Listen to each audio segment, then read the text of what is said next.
knife in her or something so she doesn't get used to it. April 28th, 2026, Lowell City Council meeting come to order. The Lord's Prayer. Dear God, today as this session opens, we pray that your presence will be before us and everyone who serves in the decision-making process of our city. We pray for direction which will lead our city to be strong and unified.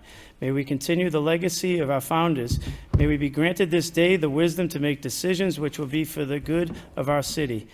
We also pray for your special blessing on all those who are working to transform our city and make it a better place to live and work. Amen. Pledge allegiance. I pledge allegiance to the flag of the United States of America, to the republic for which it stands, one nation, under God, indivisible, with liberty and justice for all.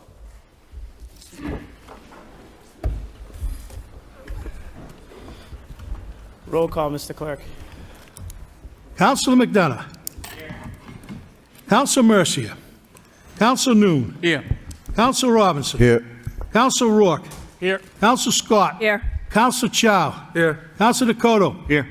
Mayor Gitchia. Here. Councilor Duran. Here. Councilor Liang. Here. I'm present. Thank you, Mr. Clerk. Councilor Dakota, moment of silence. Thank you, Mr. Mayor. I'd like to request a moment of silence in darkened chambers for Mary Ann Doloff, a resident of Lowell for over 65 years who passed away on Monday, April 21st, after 88 years of life on April 16th. She was the beloved wife of the late George Doloff, Jr., with whom she loved and enjoyed over 34 years of marriage together. Born in Lawrence on April 16, 1938, she was the daughter of the late cherished and treasured Francis Timketowicz. I think I said that right. She attended and graduated from North Andover High School in 1955. She then began her lifelong career as a switchboard operator, first at New England Telephone and then with Raytheon. After a short sabbatical to start a family, she began work as the switchboard operator for Joan Fabrics Corporation in Lowell and then Tingsboro for over 25 years. She also spent decades working as a City of Lowell election official for over 3 decades. She was a longtime founding member of the Friends of Lowell High School. She also enjoyed watching and or listening to the Lowell City Council and Lowell School Committee meetings. She enjoyed shopping and trips to the casino. She also was the original Dracut High Chair Nana. Also was an active member of the Lowell Firefighters Club. She is survived by a daughter, Cheryl Haley Beaudry, and her fiance, Keith Rudy of Lowell, a daughter, Karen Flynn, and her husband, Tom, a son, John Haley, and his wife, Christine, a son, Paul Haley, and his wife, Dietra, of Hampton, New Hampshire, predeceased by her son-in-law, Emil Beaudry Sr. In her retirement, Nana loved and enjoyed spending time and spoiling every one of her 8 grandchildren.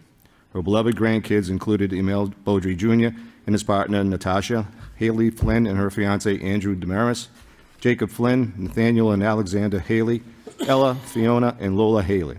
She was a true grandmother to them all. She was very proud of every one of her grandchildren whom attended and or worked in the Lowell Public Schools. May she rest in peace. Thank you, Councilor Dakota. Any other moment of silences? Seeing none, please dim the lights.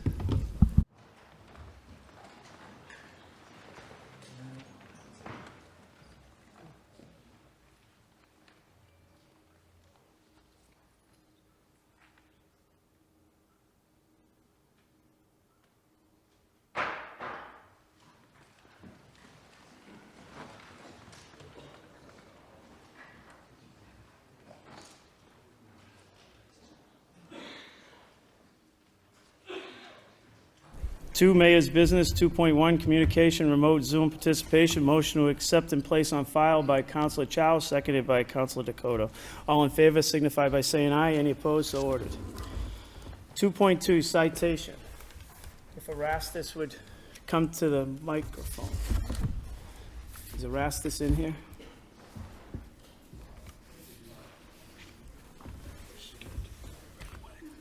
He ran away. I don't blame him. I would have ran away too, Erastus. That's why there's no name on here. It's supposed to be a surprise for you. You usually surprise the rest of us, so we want to give you a surprise. We have an official citation, be it here known to all, that the City of Lowell and the Commonwealth of Massachusetts hereby offers its sincere congratulations to Erastus Mwangi. The City of Lowell recognized Erastus G. Mwangi as a 2026 Boston Marathon runner. Erastus has been a dedicated employee of the City of Lowell for the past 6 years. He previously held a head clerk's position in the city clerk's office, overseeing daily clerical functions, maintained records, database, and assist residents with requests. He currently serves as the assistant to the mayor, contributing to the implementation of the mayor's vision, priorities, and coordinating with various departments.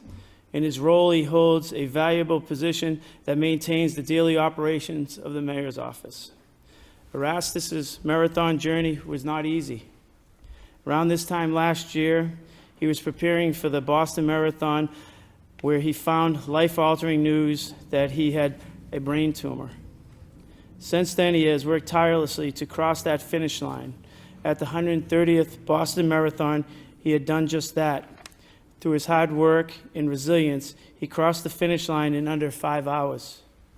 His determination, resilience, and positive attitude serve as a powerful testament to how dedicated and hardworking can transform even the most difficult circumstances. Now, therefore, I, Mayor Eric R. Getchier, on behalf of the entire City Council and residents of Lowell, hereby extend our appreciation and proudly recognize Erastus G. Mwangi as the 2026 Boston Marathon runner for his remarkable service, strength, and unwavering commitment. Congratulations, Erastus.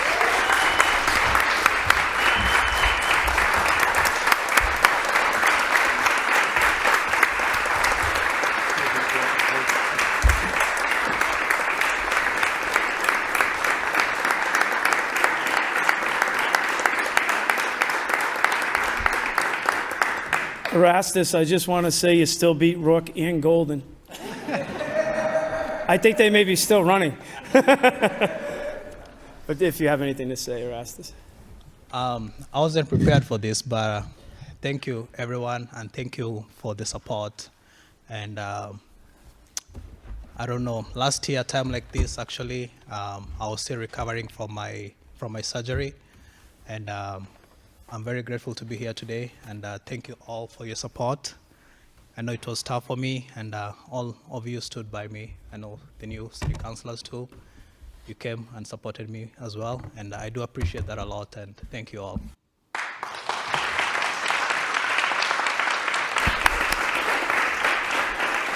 Erastus, you can also thank Julie for her hard work in helping us get this done. So if you can come forward. All right.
City Clerk, 3.1, minutes of the City Council meeting, April 21st for acceptance.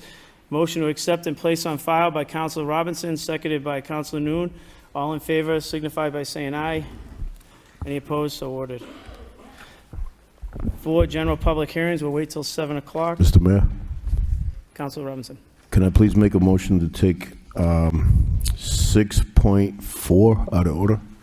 Motion by Councilor Robinson to take 6.4 out of order, seconded by Councilor Rourke. All in favor signify by saying aye. Any opposed? So ordered. 6.4, Councilor Robinson, request the city manager have the proper department provide a pathway to resurface and remark both courts at McPherson and Eagle Park, as well as trim back any overgrowth interfering with said courts. Seconded by Councilor Noon. Councilor Robinson. Thank you, Mr. Mayor. I believe we have some students that, from the neighborhood that would like to make a presentation on this request. So I'd make the motion to suspend the rules to allow those students come forward and Motion make the by Council presentation. Robinson to suspend the rules to have the students come forward, seconded by Councilor Noon. All in favor signify by saying aye. Any opposed? So ordered. If you guys would like to come up to the mic. Just state your name and address for the record.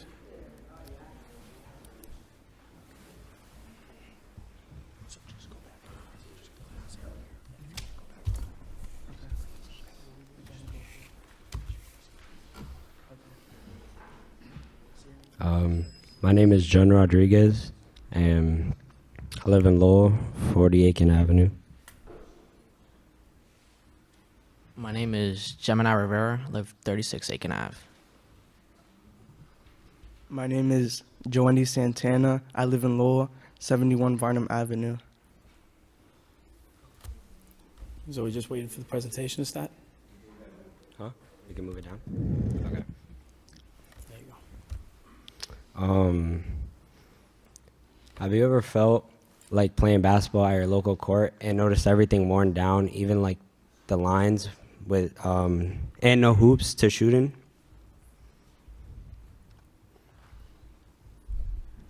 Our neighborhood, we were doing research and seeing that there were neighborhood improvement plans for all those parks, and we have a couple courts that were missed, and we just wanted to include them in the neighborhood improvement plan. It's McPherson Park. As you can see, there's a lot of grass growing through the cracks. There's not able to dribble the ball through the court, and it could be easy for people to hurt their ankle or anything. So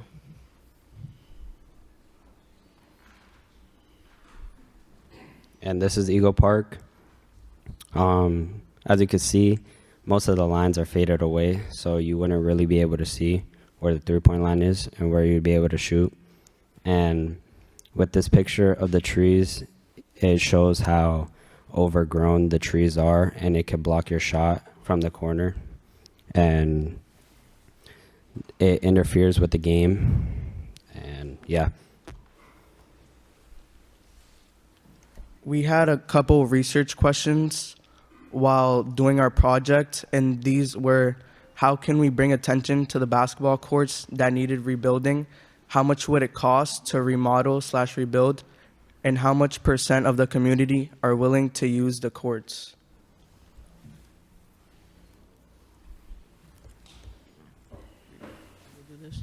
this is our thesis. Lowell has invested money in fixing outdoor basketball courts. However, it is unfair to leave out some neighborhood basketball courts. We would like the city to repair more courts with cracked pavement and broken rims and overgrown trees, creating a city where all kids have a safe place to play.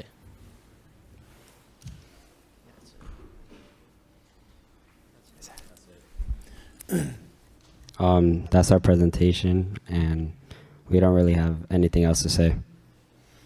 If you guys listen, I'm sure the council has a lot to say for you. So if you just hang around for a few minutes, I believe the city manager and the council will address your questions. Councilor Robinson. Thank you. First and foremost, thank you guys for coming and advocating. We don't get to see that often. I think we need more of this, to see kids from the neighborhood not only come in and speak, but put together a professional presentation like this. It speaks volumes. Anytime that we can provide the key word, as they just put, a safe place for kids to play, it's a no-brainer. And I know financially times are tough, but we've been through McPherson's in particular in the past, where we had to have another group come over and work to play because their home court was under construction, and it was a nightmare. I mean, people could have twisted ankles. There's cracks all over the court. It is outdated, McPherson Park, and that's clear. Eagle Park, surface seems a little better, needs painting, but when we have youth coming to the council chamber and advocating on their own behalf. I think we really need to see what we can do. Is there grants available? Is there whatever funding stream possible that we can reach out to try to get this done? And it's pretty clear. These young gentlemen here, they want productive opportunity in the neighborhood, and I think it's long overdue for Centerville. I can't even tell you the last time McPherson, and I know we have done St. Louis recently. That was a major overhaul, and it came out amazing. I know that there's a lot of people that are very happy with that, and I thank the administration and my colleagues for working to get St. Louis. But I think this request is different. This request is coming from the kids of the neighborhood, and taking the time to put that presentation together in a thesis. I really thank them for their presentation, and I hope that we can figure out a way to do something to accommodate this request. Thank you, Councilor Robinson. Councilor McDonough. Thank you, Mr. Mayor, and I do want to start first by, thank you three for coming in, and that was a very good presentation. I will also say that it's very difficult to go to that podium the first time, and you guys did a really good job. It does get easier, believe it or not. I don't know why it gets easier, but it does. Quick question that I have here is, would this not be kind of exactly the kind of project and projects that the Community Preservation Act is for? And I know, so ARPA money is gone, it's never coming back. We were able to use that for a lot of big projects around the neighborhoods. But in terms of ongoing maintenance in preserving public space and outdoor recreation opportunities, I know not just the two courts that are mentioned here. I know that someday soon I'm probably going to break my leg playing tennis at Shed. It's a matter of time before I go down, I guess.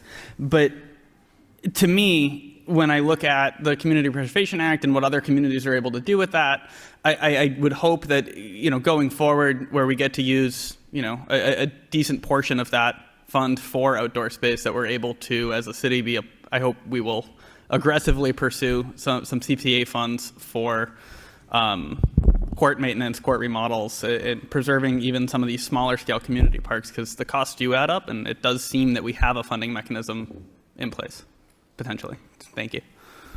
Thank you, Councilor McDonough. Councilor Scott. Thank you. I was actually going to say the same thing about the community preservation funds. Are rehabs, renovations of spaces eligible for using the funds? They are. Mr. Manager. Sorry. Thank you very much, Mr. Mayor, through to the council. First of all, gentlemen, thank you very much for taking the time to come here and speak as a resident of Centerville. I appreciate it very much. And I don't want to talk about my expertise on the basketball court down there at McPherson all those years ago, because quite frankly, it didn't exist. Good idea. But no, it really does take a lot of courage to come up and do that. So you should be noticing in the next day or two, I know that we will be cutting all the trees back over at McPherson as well over, you guys call it Eagle Park, I call it the Waterworks Park, but that should all be getting done. We have our masons that have been out. They've been dealing with, as Councilor McDonough had stated, over at Shed Park, so they'll be over there dealing with that. And to answer the questions from the council, yes, CPA funding can be used. We purposely didn't go after it in the past round simply because of what we have going on with the programs throughout ARPA and also CDBG monies. Councilor McDonough, we will be utilizing, or we can utilize that type of money. So these smaller parks that are out there, we will be paying attention, but I think it's vitally important. I want to say thank you very much for coming down to City Hall. Mr. Machado here will get your emails or whatever the case may be, keep you guys up to date, because this is important, obviously, to the council, and we want to make sure that myself and Councilor Robinson are going to take you guys on.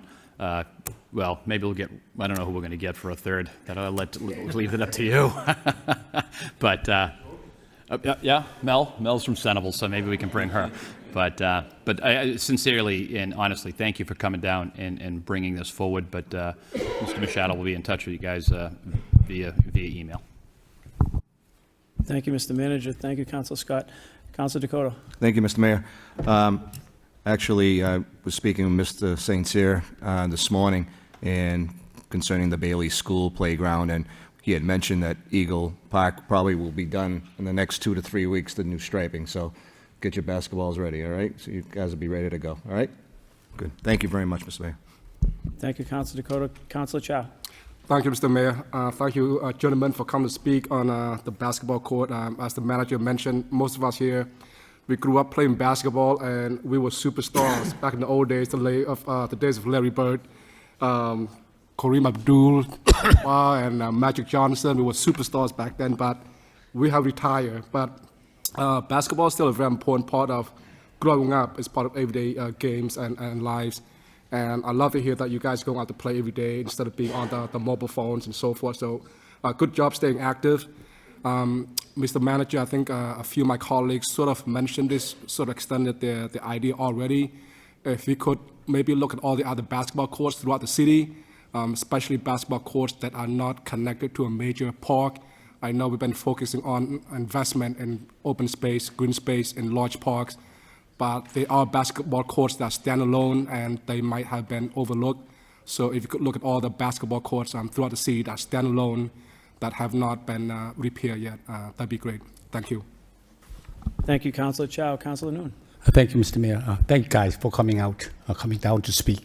This is civic engagement is all about. So one of the 4 options to use community preservation money, which is the park and open space, I was recommended that the DPD for the next round of funding apply for all the park, all the basketball court, McPherson, Eagle, and whatever else in whatever the other park in the city that do need improvement. That's one of the options that the committee can, vote on, which are more likely than not that they will support this. So the next round should apply for it. Thank you. Thank you, Councilor Noon. Seeing no one else, thank you, guys. They say that your generation don't go out of the house, and you're sitting here pushing for a basketball court, so some people must be wrong on that. But thank you, guys, for reaching out, and I'm sure the manager's assistant city manager will be in touch with you guys. All in favor signify by saying aye. Any opposed? So ordered. Thank you, guys. Thank you. Thank you. Thank you. If I could, Councilor Rook. we take 7.2 out of order, please. Mr. Porter's here. Motion by Councilor Rook to take 7.2 out of order, seconded by Councilor Robinson. All in favor signify by saying aye. Any opposed? So ordered. 7.2 information report, Town and City Festival. Mr. Manager. Good evening, everybody. I'm going to move this up. My name is Chris Porter. I have a home in Lowell at 215 Hubby Street. And a few of you see me here this time every year. I'm also the executive producer of the Town and the City Festival. Town and the City Festival is a there's the prop. Okay. The Town and the City Festival is a multi-venue, multifaceted event. This is the 7th edition of the festival happening this weekend. We're very proud to be running it so long. We have over 50 performances at 13 venues throughout downtown Lowell area.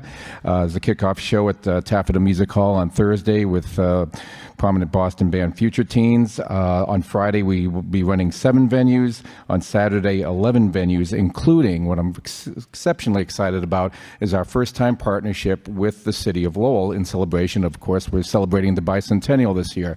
So we have a newly dubbed bicentennial stage, which will be running at various times throughout the year, but it's going to kick off at the Town and the City Festival. Nationally known bands Wunderbar and Co-Pilot are playing a free show, all ages, on Palmer Street on Saturday afternoon. And as I mentioned, that's going to be kicking off. We'll have some more news later in the year for some other performances. For anybody who's interested in participating and enjoying it, there's day pass and individual show tickets can be bought online at our website, thetownandthecityfestival.com. That's where you can also find the whole schedule, Spotify playlist info of all the performers. It's mostly a music festival, but we do have some literary programming and comedy as well. And I just hope you can all attend and enjoy and support it. And big thanks to City Manager Tom Golden and all the city officials who are helping us out and partnering with us this year. We're really excited about it. And knock on wood, it looks like the weather's going to be good too. So we got that going. So cheers. Thanks for having me. Thank you. Councilor Scott. Well, we're under suspension. Can we take 8.2 out of order? Motion by Councilor Scott to take 8.2 out of order, seconded by Councilor Rourke. All Point in of order, favor? we didn't finish the other informational report. Are we coming Yep, back we to have that one? Yeah, we have to do that one first. You're right. Thank you. And we'll come back to it. 7.2, information reports. Information report, budget listening session update. Mr. Manager. CFO Baldwin. Thank you very much, Mr. Mayor. We just covered some of the subcommittee meeting immediately preceding the city council meeting, but this informational item was an update to the council to review in part some of the lessons learned, some of the input we've received from the series of budget listening sessions that we've had leading up to the FY 2027 budget. So we've had 4 so far at City Hall. They were each topical, one a general overview, the others DPW, public safety, and then we have one more still planned for DPD. We've also been out in the neighborhoods, and so just last night, Mr. Ball and I were at the Lowell Downtown Neighborhood Association. We've been at the Highland Neighborhood Association discussing the budget with the residents. We've had a lot of really great input at the neighborhood group meetings. Wished more people would join us in person at City Hall, but we have had some input via email and other methods. So I will close just by saying that all of these sessions were recorded thanks to LTC for their partnership. They are available online on the LTC YouTube channel. If they want to learn a little bit more about the budget in depth outside of the hearing in preparation for our budget coming up next month, please take a look at the YouTube channel, and if there's any questions from the council, I'd be happy to address them, but that's an informational report. Thank you, Mr. Mayor. Thank you, CFO Baldwin. Motion to accept and place on file by Council McDonough, seconded by Council Liang. All in favor signify by saying aye. Any opposed, so ordered. Motion to suspend the rules by Councilor Scott, seconded by Councilor Rourke, to take 8.2 out of order. All in favor signify by saying aye. Any opposed, so ordered. 8.2, vote. Authorize the city manager to file special legislation 1190 Pawtucket Boulevard. Waive full reading and second reading by title. Enact relative to certain parcels of land in the city of Lowell. We're going to open. Is there someone wishing to speak, Mr. Manager? We need a motion to allow a speaker by Councilor Rourke, seconded by Councilor Scott, to suspend the rules, allow the speaker to speak. All in favor signify by saying aye. Anybody opposed? So ordered. Just please state your name and address for the record, please. Mr. Mayor, members of the council, Mr. Manager, Chris Golden. I'm the commander of the VFW Post 662. We've been serving the city of Lowell for over 100 years, and we support this special legislation. Since COVID, all of the veterans organizations within the city of Lowell have gone under.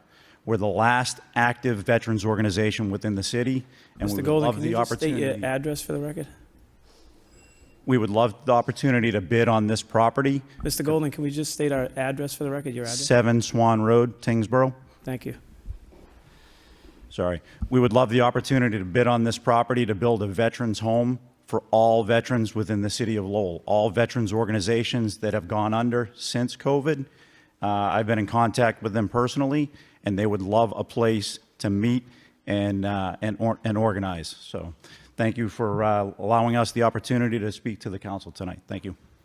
Thank you. Motion to adopt by Councilor Noon, seconded by Councilor Duran. Roll call, Mr. Clerk. Councilor McDonough. Yes. Councilor Mercier. Councilor Noon. Yes. Councilor Robinson. Yes. Councilor Rourke. Yes. Councilor Scott. Yes. Councilor Chow. Yes. Councilor Dakota. Yes. Mayor Getchia. Yes. Councilor Duran. Yes. Councilor Liang. Yes. 10 yes. Thank you, Mr. Clerk. Seeing it's 7 o'clock, we're going to go to the general public hearings. 4.1, ordinance, amend fee schedule, clerk's office. Give second reading. Ordinance, an ordinance amending the Code of Ordinances, City of Lowell, Massachusetts, with respect to Chapter 150, therefore entitled Fees, by amending certain sections. We're going to open the hearing to the public.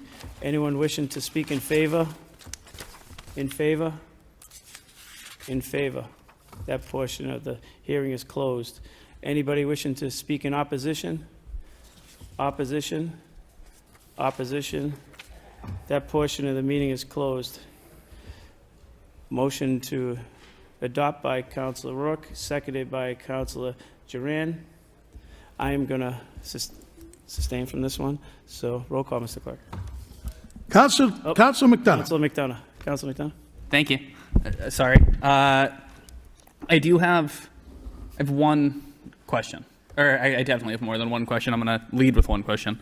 The only hang up I have around the increase in fees specifically is going to pertain to the birth, marriage, and death certificates with the $5 increase, which seems, I get it, fairly small. Actually, on my first and second time through, I also looked at it and went, it's only $5.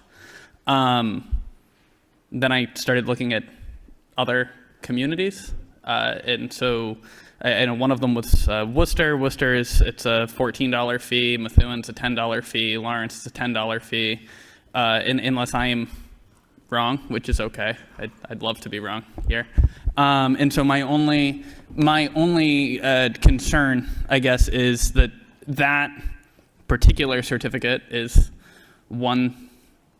Birth and marriage certificates are fairly common, so I get that it's a high traffic. It doesn't seem, and I don't work in the clerk's office, so if the if the clerk has any kind of light to shed here, my concern question is, do we really want to be the most expensive birth certificate in the area, I guess, or were we okay at 15? Mr. Clerk. Yeah, thank you, Council. Thanks for the inquiry. I can only say that well, the other biggest cities are, we're comparable with them, but what the issue is those vital records that you mentioned are done on state paper. Extremely expensive that you have to get from the state. Last year, we fulfilled almost 18,000 requests. Almost, so that's expensive paper. That's a lot of stuff that we have to throw in envelopes, the online stuff, and we have to pay for the stamp. That's the reason we're kind of going up. It's just going to basically cover those costs. The state paper is extremely expensive. It's a secure paper, so it has to be brought into the city.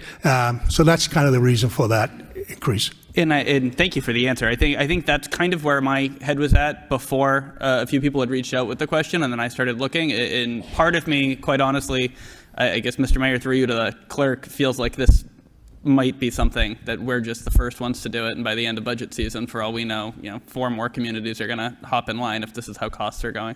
My other question, because the clerk's office is a revenue generator, so if anyone happens to have this number kind of offhand, how much money is the clerk's office generating through past use fees, and then do we have a projection for where this would be with the new adoption?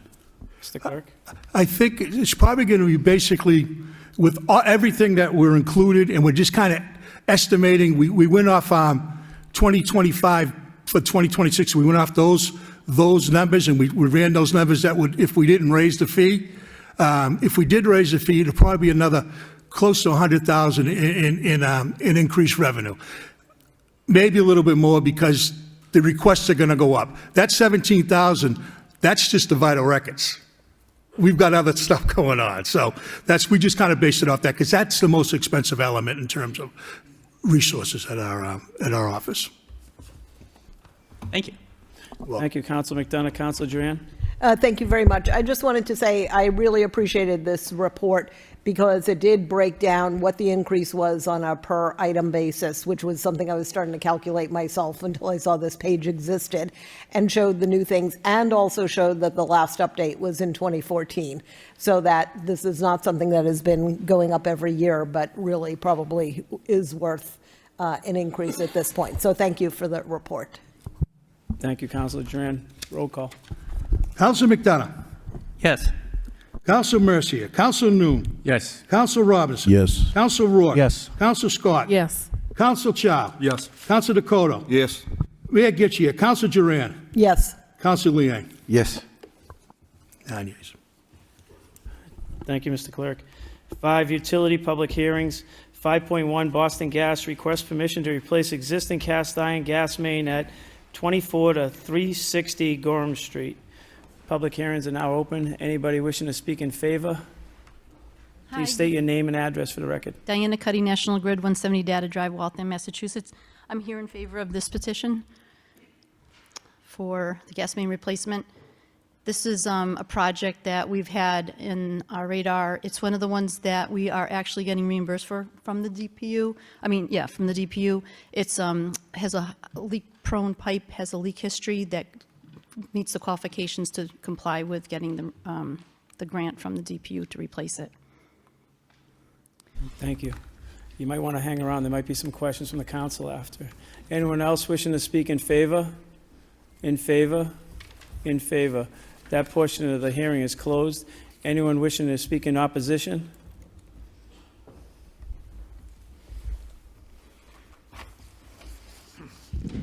Good evening, Jonathan Grossman, 83 Varnum Avenue, and a volunteer with 350 Mass of Greater Lowell, the Climate Justice Group. A couple of meetings ago, after this issue was raised, this council passed two motions. One to request a representative of National Grid to come and speak to a subcommittee about how decisions are made, and the second was requesting information for each that upon requesting replacement of a pipe, that certain information be provided, specifically how the decision was made to replace as opposed to repair or look at non-pipe alternatives.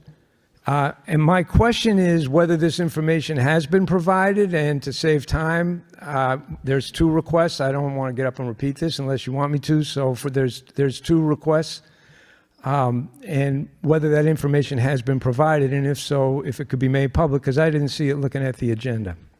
And just as a reminder, replacement is exponentially more expensive than repair. Replacement costs go into the rates.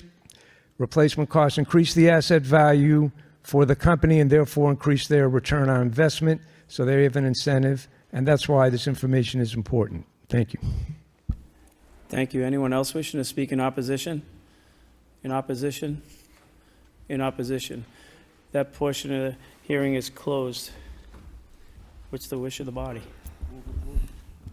Move approval by Councilor Rourke, seconded by Councilor Robinson. Councilor Noon. Thank you. So, Mr. Grossman just mentions that a few meetings ago, council filed two motions. One is to have representative from both either National Grid or Boston Gas to be present when applying for permit. Second was filed by myself, specifically looking for information provided by the company, either Boston Gas or National Grid, as to how they derive at replace or repair. I don't know much about the condition. I don't know. They do have people who do that work from both company. I'm wondering the same thing as Mr. Grossman's statement, that was information provided to this council or to the city. And if not, the next step, I think, is going before the wire inspector. Those information, if not now, ought to be provided then, whether or not this pipe should be replaced or repaired. Because we said it before, this is going to come down to the rate payer, the cost associated with replace as opposed to repair. If we do not need to replace, repair will be cheaper to the rate payer. That's what I want to see. Giving everything going up, our tax is going to be increased 4.5, 4.6%, and other things is going to be increased. And this is another increase. It's not fair. Thank you, Councilor Noon. Councilor Scott. Thank you, Mr. Mayor. If I could just ask a question on this one. It says 24-360 Gorham Street. Is that just incorrect?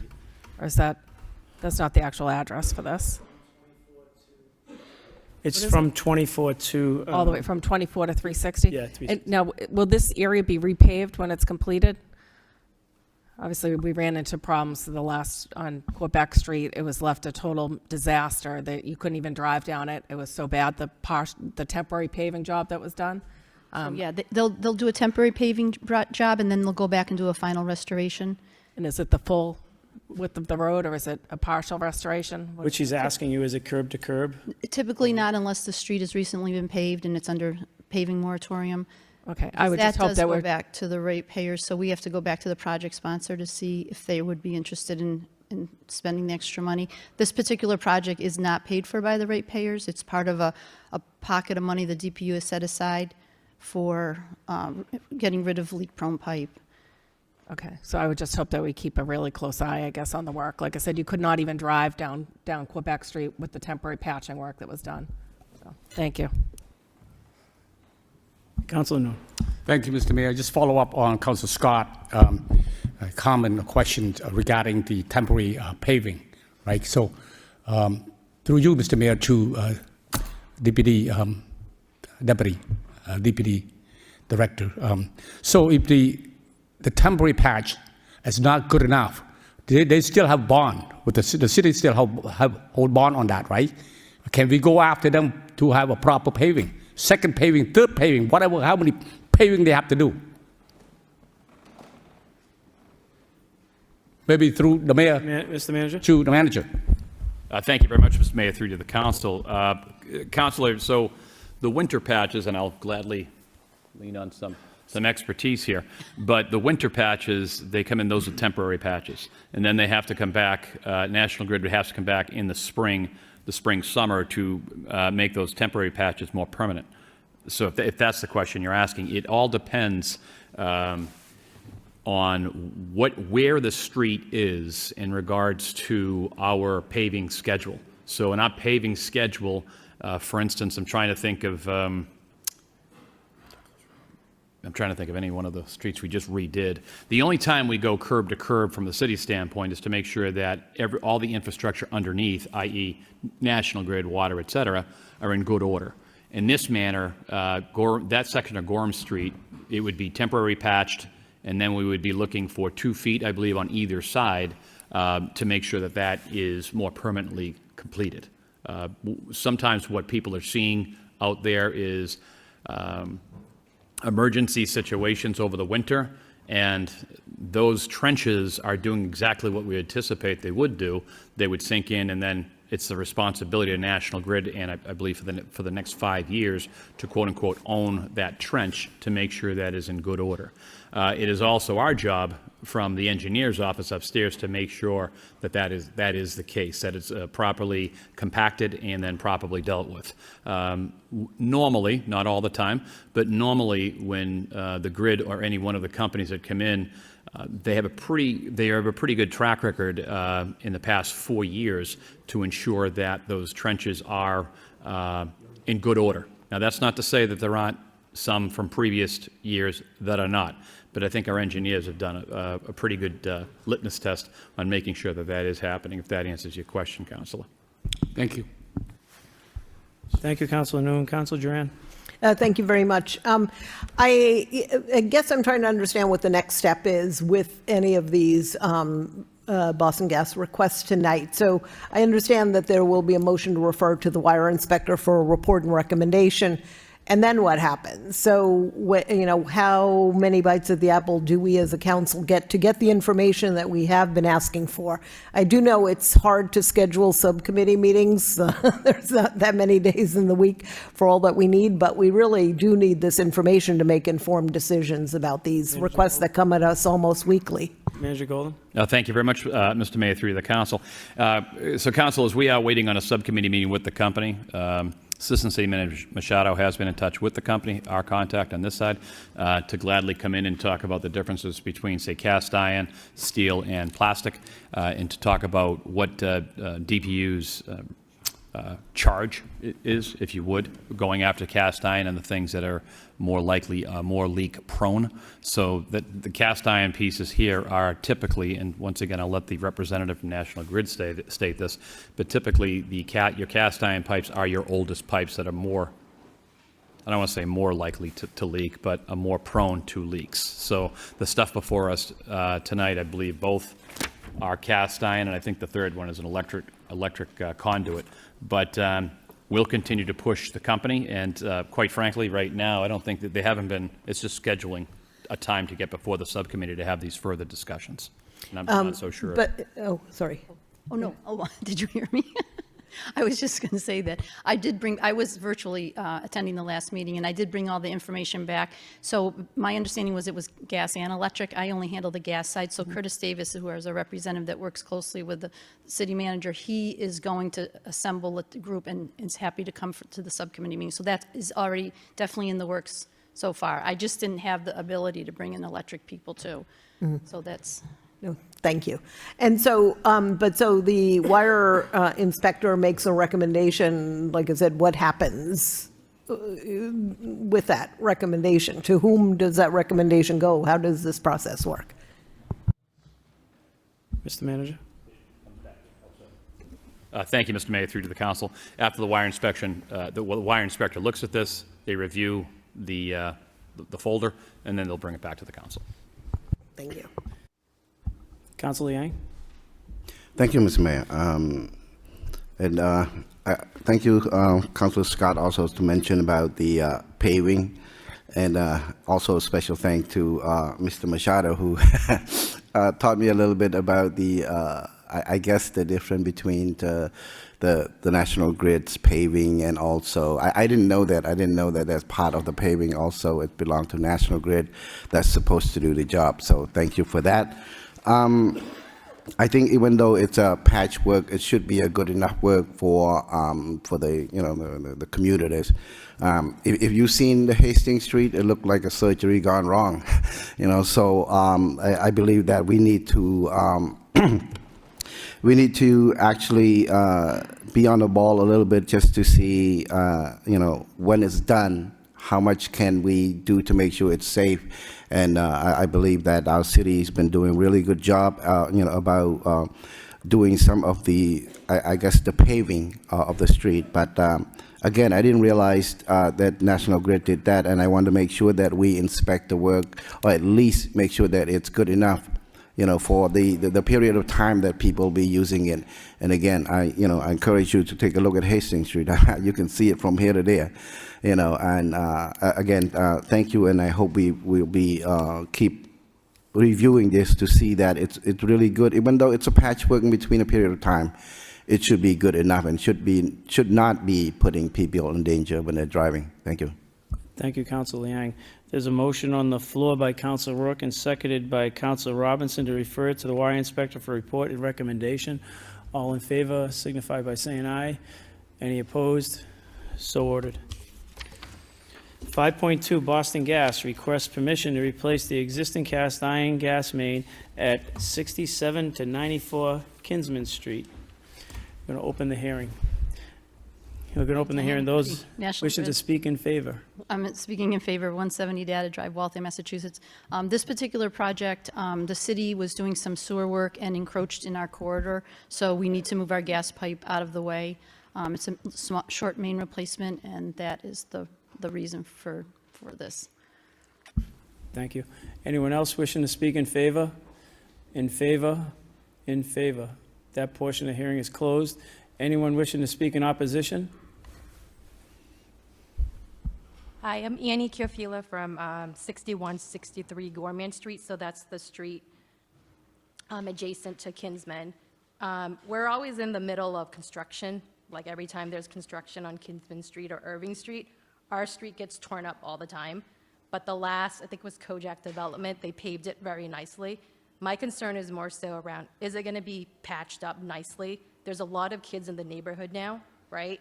They're riding their bikes. I wanna make sure that it's safe for them. That's really just like my main concern. Is it gonna look the same after you guys tear up the roads? Thank you. Anyone else wishing to speak in opposition? Opposition? Opposition. That portion of the hearing is closed. Anybody wishing to speak on this? Councilor Robinson. Thank you.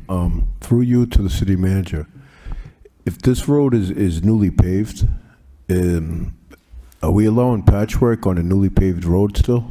Or does that have to be curb to curb as far as the section that they rip up if it's a newly paved road? Manager Golden. Thank you very much, Mr. Mayor, through to the council. Council, that's correct. If it's within 5 years, it would have to be curb to curb. So is this project in particular that we're talking about, curb-to-curb work that's going to be put back there? Thank you, Mr. Mayor, through the council. That would be something we'll have to figure out after Mr. Cady does the review, and we'll bring it back to you to find out if it's within the 5 years. Thank you. Councilor Noon. So just for the record, the city is responsible for inspecting trenches, and if they're poorly done, it's the city who's allowing it to be done. So whether the gas company or anyone does that, once they leave, the city is okaying the trenches. So it's the city inspection that doesn't meet whether they're compacting it right or not. So I just want residents to understand that the company itself will get away with whatever they can, but it's up to the city to inspect the trenches before they go. A motion to refer this to the wire inspector for report and recommendation by Councilor Dakota, seconded by Councilor Chow. All those in favor signify by saying aye. Any opposed? So ordered. 5.3 National Grid requests permission to install underground electric conduit at 50 Dracut Street. I'm going to open the hearing. Anyone wishing to speak in favor? So please state your name and address for the record, please. My name is Alec Birdsong. The address is 1101 Turnpike Street in North Andover. This project is an upgrade for the St. Joan d'Arc School, and we are going to be upgrading the service, and so we need to install a transformer pad and a riser from across the street. Thank you. Anyone else wishing to speak in favor? In favor? In favor? If you just could leave the area so someone can walk up if they have to. Anyone wishing to speak in opposition? Opposition? Opposition? That portion of the meeting is closed. Does anybody have any comments on this project? Motion to refer to the wiring inspector for report and recommendation by Councilor Duran, seconded by Councilor Liang. All in favor signify by saying aye. Any opposed? So ordered. 6, City Council motions. 6.1, Councilor Liang requests the city manager have the relevant departments assess the feasibility of following measures. 1, the installation of flashing crosswalk lights on Cross Street adjacent to Market Basket, directly across from the entrance to North Common parking lot. 2, the implementation of a speed hump. And 3, the enhancement of lighting to improve pedestrian safety in the surrounding areas, including the park. Second to that motion is Councilor McDonough. There is registered speakers, Mr. Mayor. Yep. Laura Ortiz. If you could please state your name and address for the record.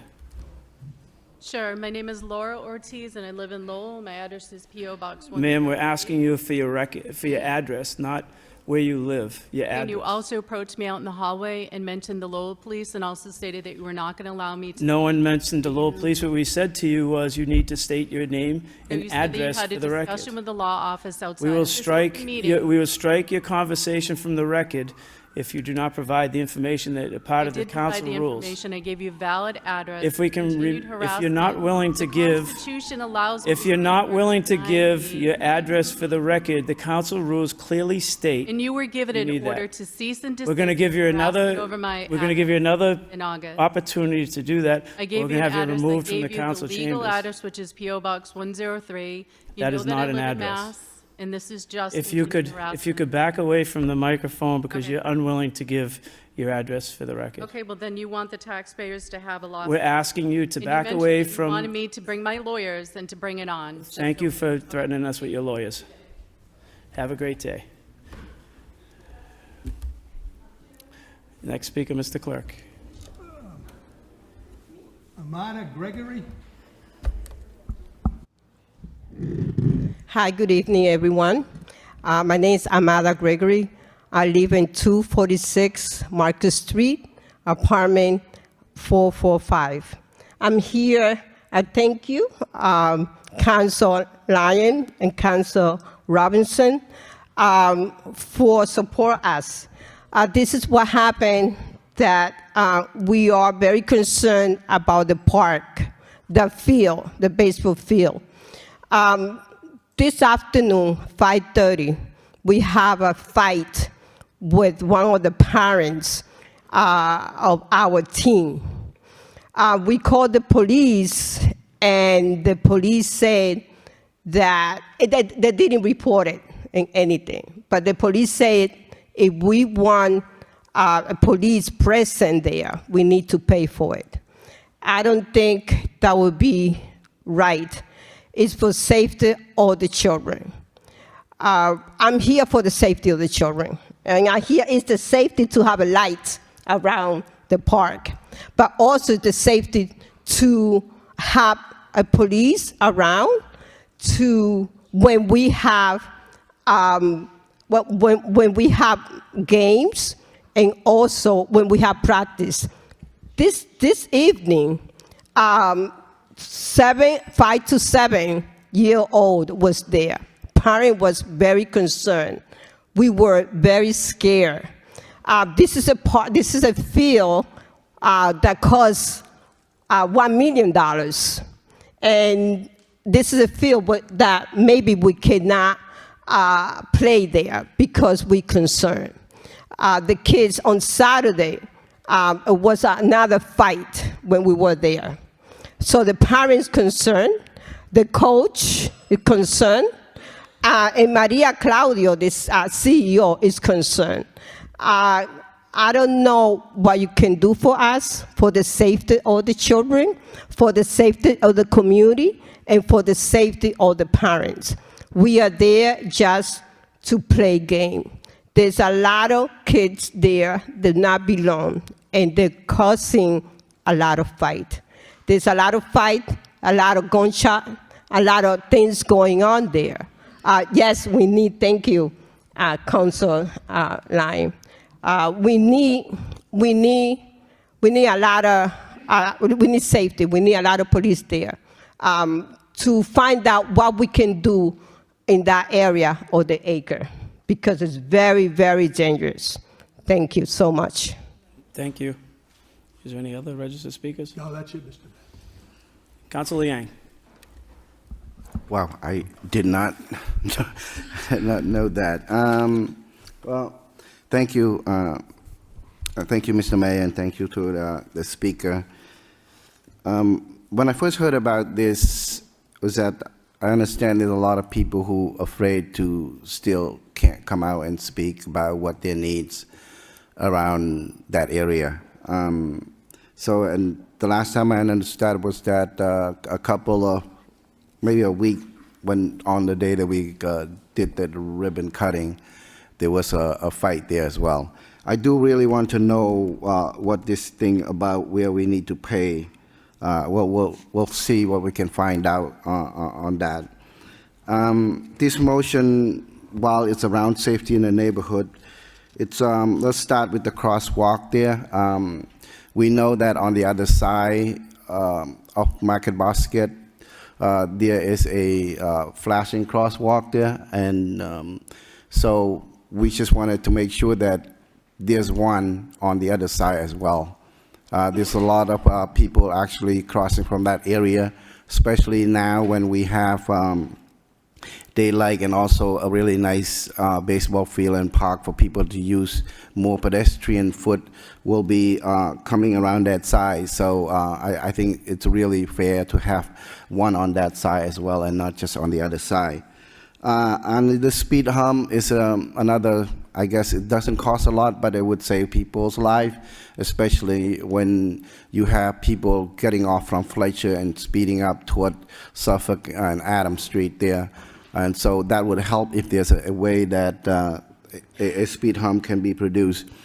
And again, and lighting was supposed to be one of those solutions that might help with the fight from the other Saturday, but apparently this is daylight, so I'm assuming maybe some additional safety can be helpful in trying to maintain the area safety so that we have a really good park and we don't want it to turn into something that's really, really bad for the neighborhood. And I think this is a good entryway to find solution to some of the issues around the park, and I really need your help on this one. Thank you. Thank you, Councilor Liang. Councilor McDonough. Thank you, Mr. Mayor, and I thank Councilor Liang for putting the motion in. I also have gotten a number of, my microphone is very broken. I've gotten a number of calls and emails and concerned people about this. I think I agree with Councilor Liang. I think that the biggest priority here would be the flashing crosswalk lights. I think there's a whole lot going on that brings people to the park, to the newly renovated park. You have a swimming pool over at North Common. You've got kids there all summer. They're not always great at crossing the street. I understand that it is on the person who's putting themselves in the street a little bit, but I think anything we can do to help minimize that sort of interaction between a pedestrian and car would be really, really good. And then on the enhancement of lighting, I think there's a number of places around both the Acre and downtown, and I'm sure elsewhere in the city. Lighting is a phenomenally effective deterrent of the kinds of less ideal loitering and behaviors. I have the distinct pleasure of having my window looks right onto Derby Park, which is not in the Acre. However, I think as the assistant city manager knows, we have a number of bars that let out around 2 o'clock in the morning. And remarkably, the big giant light that sits in Derby Park, you would think kind of, oh, okay, you got this many bars and you got a nice big patch of benches. This is going to be a rowdy location, but I can still sleep with my windows open because that light, nobody wants to stand there in a searchlight and do debauchery, you know? So, thank you. Thank you, Councilor McDonough. All those in favor? Oh, Councilor Dakota, I'm sorry. Thank you, Mr. Mayor. I believe we had, probably a year or two ago, we had brought up a situation on Fletcher Street where we were looking to do something with the crosswalk with the safety guard. I think it might have been at Varney Street, Councilor Liang, and that we had the crosswalks there, and obviously we have a safety officer in the morning for the children and in the afternoon. I wonder if Councilor Liang would be amendable to having the crosswalk, the flashing crosswalk there, and kind of two birds at one stone, I think. But obviously, I'll let him decide. But I know we had talked about this, that the cars coming up the street were kind of barreling pretty good. And we had, with all the students going to school at 8:30 in the morning, getting out at 3 o'clock, that might not be a bad idea. Thank you. Thank you, Councilor Dakota. Councilor Robinson. Thank you, Mr. Mayor. Through you to the manager. That's a state pool, correct? And housing property that kind of sandwiches this kind of newly renovated area. I mean, could we reach out to both the housing and the state to see if they'd be willing to help out with lighting, especially in that area? If it's the area I'm thinking about, it's that entrance area that would bring you right to the new concession stand / bathroom of our field that we renovated. So I mean, maybe it's just a matter of upgrading existing or whatever it may be, but I know there is some lighting and it probably is outdated in that area, as well as the housing. I mean, if they can help us out with illuminating this area too, I think it'd go a long way. Manager Golden. Thank you, Mr. Mayor, through to the council. Councilor, I do appreciate the 1, 2, 3s because myself and Mr. Machado are already talking about which ones we're going to assign to whom.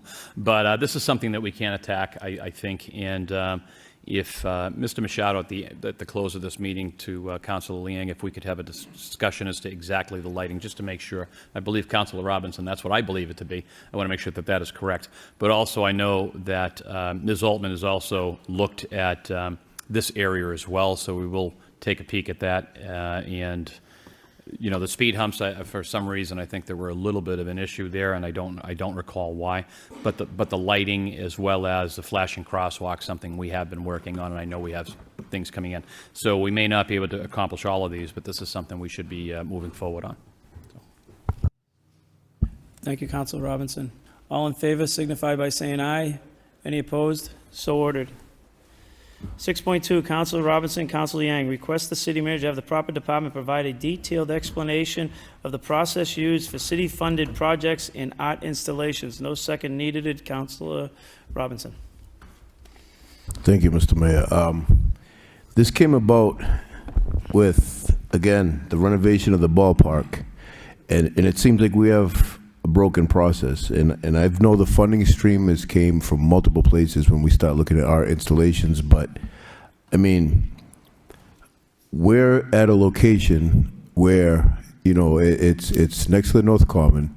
There's a large Hispanic population, for one. For two, it's pretty much Roberto Clemente's field that they have to use because of everything else at other fields that they used to use. And the art installation projections do not line up with the community, and there's no answers behind it. I understand there was a call for art put out, and it just did not line up at all with the community.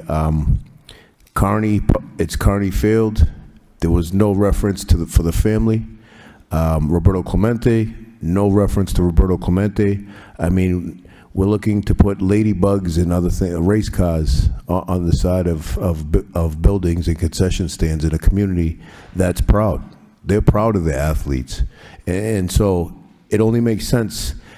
I understand the funding mechanism is something that we were concerned with, but at the same time, I don't understand how we can't wrap that with digital imagery that reflects what that community wants. The community was not even consulted for input on this. I don't know where this came up from. And then in addition, it was kind of short notice. Members of Roberto Clemente League found out the day before about this event gathering there, and then we're going to take a vote from non-members of that community that placed stickers to pick what their favorite piece was. It did not speak to that community at all, and the community was scratching their head. I was scratching my head in attendance, and I think we need to really figure out what is our process. Most communities, we would establish what we want to see, put the color auto at the core of it, and let the artists get creative, but at the end of the day, we should be guiding and directing what this is going to be. The end result, again, I never want to tie an artist's hands. Let them have at it, any rendering or rendition of whatever the heck the city's looking for. But I think this one, before it's too late, I hope we don't drop the ball on this. Because, again, we just invested a significant amount of money into this field. We want that community to understand and feel like this is their community. We don't want them to feel like tourists in their backyard. And when you're putting race cars and ladybugs as options, with deer running in the wild as options, next to North Common for Roberto Clemente League's home field, I think we have major problems. So I hope we can correct this before it's too late. Thank you. Thank you, Councilor Robinson. Councilor Liang. Thank you, Mr. Mayor. I'm all about a sustainable process, and again, this came about what Councilor Robinson was mentioning. It was about the wrapping of the Clemente and Carney families. For me, I think getting the community involved in city-funded project is a wonderful idea. It helped build connection between residents, local nonprofit, and community leaders, giving everyone a chance to share their thoughts and ideas. When people feel a sense of ownership over what happened in their neighborhoods, it can inspire them to take care of the park and many other assets in the neighborhood. By reaching out to them, they can help take care of the environment. And I think the city is actually heading toward that direction with the tool of the budget in the neighborhood meeting. So I think by meeting people where they are, it's the best way to get their input and as well as ownership of what's going on in our city. And we need to determine what the current process and find way to include resident community members, CBOs, and many other stakeholders, even into the wrap of the concession stands. And it's represent a lot, especially to the neighborhood, and they should have their input in it. Thank you. Thank you, Councilor Liang. All in favor signify by saying aye. Any opposed? So ordered. 6.3, Councilor Robinson, request the city manager have the proper department provide the city council with a report on pros and cons of establishing a Chapter 40Y starter home zoning district, as well as any recommendations on possible locations. Seconded by Councilor McDonough. Councilor Robinson. Thank you. This has been in the works on a state level for quite some time. I think it's worth taking a look at. I'm not saying it fits perfect for Lowell, but I think it is a good option to look at because we are heavy on both ends of this, I think. I think we're heavy on subsidies in small apartments. We're heavy on market rate, unaffordable options. The intent on this coming out of the state is to incentivize a zone in communities where pretty much first-time home buyers in moderate income households they are incentivizing communities that offer this. Now, I know Lowell's land poor. It's not like we have options that we could just point to and say, yes, this works. But I think it's something to keep in the back of our mind, because we're always looking, how do we keep people in our city? You go to university, you land a career, you want to purchase a home in your community and stay in your community. I mean, if the state is looking at programming to incentivize us creating that ability, which is something that's been on all of our radar for quite some time, it's a no-brainer to explore this. Now, whether or not it works, I don't know. And that's why the motion is requesting the pros and cons and any recommendations. I mean, the way it's rolled out, a 40Y includes following core requirements: starter homes as of right, permit a minimum density of 4 units per acre of developable land, limit homes to 1,850 square feet of heated living area, require at least 50% of homes to contain 3 or more bedrooms, require income restrictions for larger developments, with at least 10% of the units in the development of more than 12 starter homes restricted to households earning up to 110% AMI. In permit starter home accessory dwelling units. That piece, I'm not going to sit here and push, but it is included in this measure. Whether or not that does fit in our community is yet to be determined, but I think it's well worth exploring. So, thank you. Thank you, Council Robinson. Council Scott. Oh, sorry, I thought you were going the other way first. Thank you, Mr. Mayor. So this is really interesting. I did some reading on it, and what confused me a little bit, though, it says that there's a 4 unit per acre minimum requirement, and per acre is 43,560 square feet, so it's about 11,000 per unit. Our current zoning in our least restrictive area in Belvedere is, I believe, 10,000 square feet per lot. And in my district, traditional single family, it's 7,000 square foot per lot. So we're actually allowing much more by right already, in our zoning than this would actually do. Now, what confuses me a little bit is whether or not this becomes more restrictive, because you'd have to limit smaller house sizes in sites that we already allow by right development of anything. Or whether or not this is an incentive that we're missing out on because we already meet the requirement across the board. So I guess that would be what would be interesting to hear the response on, and I look forward to it. Thank you. Thank you, Council Scott. Council McDonough. Thank you, Mr. Mayor. And I have also been looking into this, and it's possible that I am missing it in 40Y, and both of my colleagues that spoke before me, we don't have a whole lot of land. Our zoning code we don't require a whole lot of land to build really anywhere relative to some of our suburban neighbors. But I was unable to find, and so I would ask, I guess in the report, I'm assuming from DPD or whoever the manager sends this off to, is there anything that would prevent us from using this in denser parts of the city for condos, townhouses? There didn't seem to be a requirement that it be a single-family home, and I may have missed it must be a single-family home. It seemed to be that you had to be able to own or occupy it. So I'm curious, I guess, if this is a potential avenue to try. I know it's been really hard to get townhouse and condo development because everyone wants to build rentals. So if this is a potential avenue to increase ownable stock in our denser neighborhoods, so thank you. Thank you. Councilor Chow. Thank you, Mr. Mayor. As Councilor Scott mentioned, this is an interesting motion, and I appreciate my colleague bringing this up. I did read up on it a little bit, and just a couple comments on that. I do have also a couple questions. I think to Councilor Scott's point, when they said minimum 4 units per acre, the key word there is minimum. So my understanding, based on preliminary research, there could be more than 4 units per acre. So I'm not sure about that. And also, I do believe that it has to be a single home family. My question is really, the benefits of this program. This is not affordable housing. This is more like workforce housing.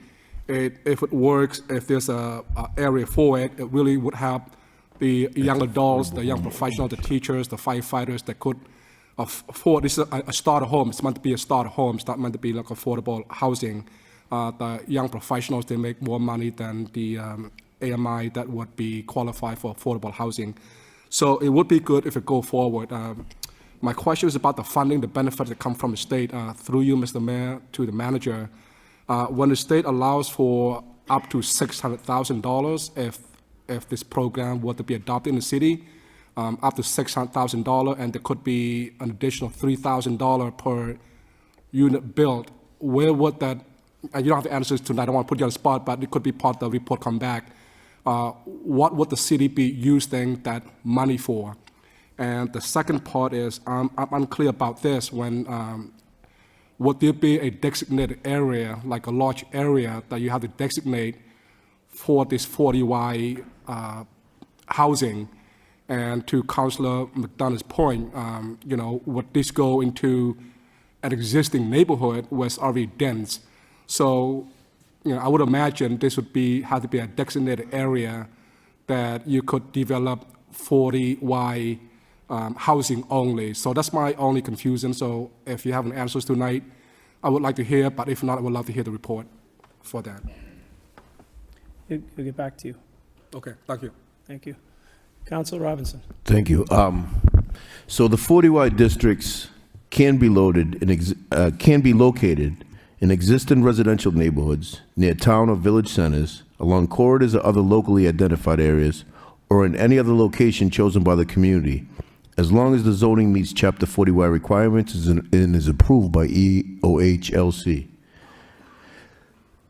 The zoning incentive payment, a one-time payment of $10,000 to $600,000 based on the number of additional as-of-right units allowed by the new zoning.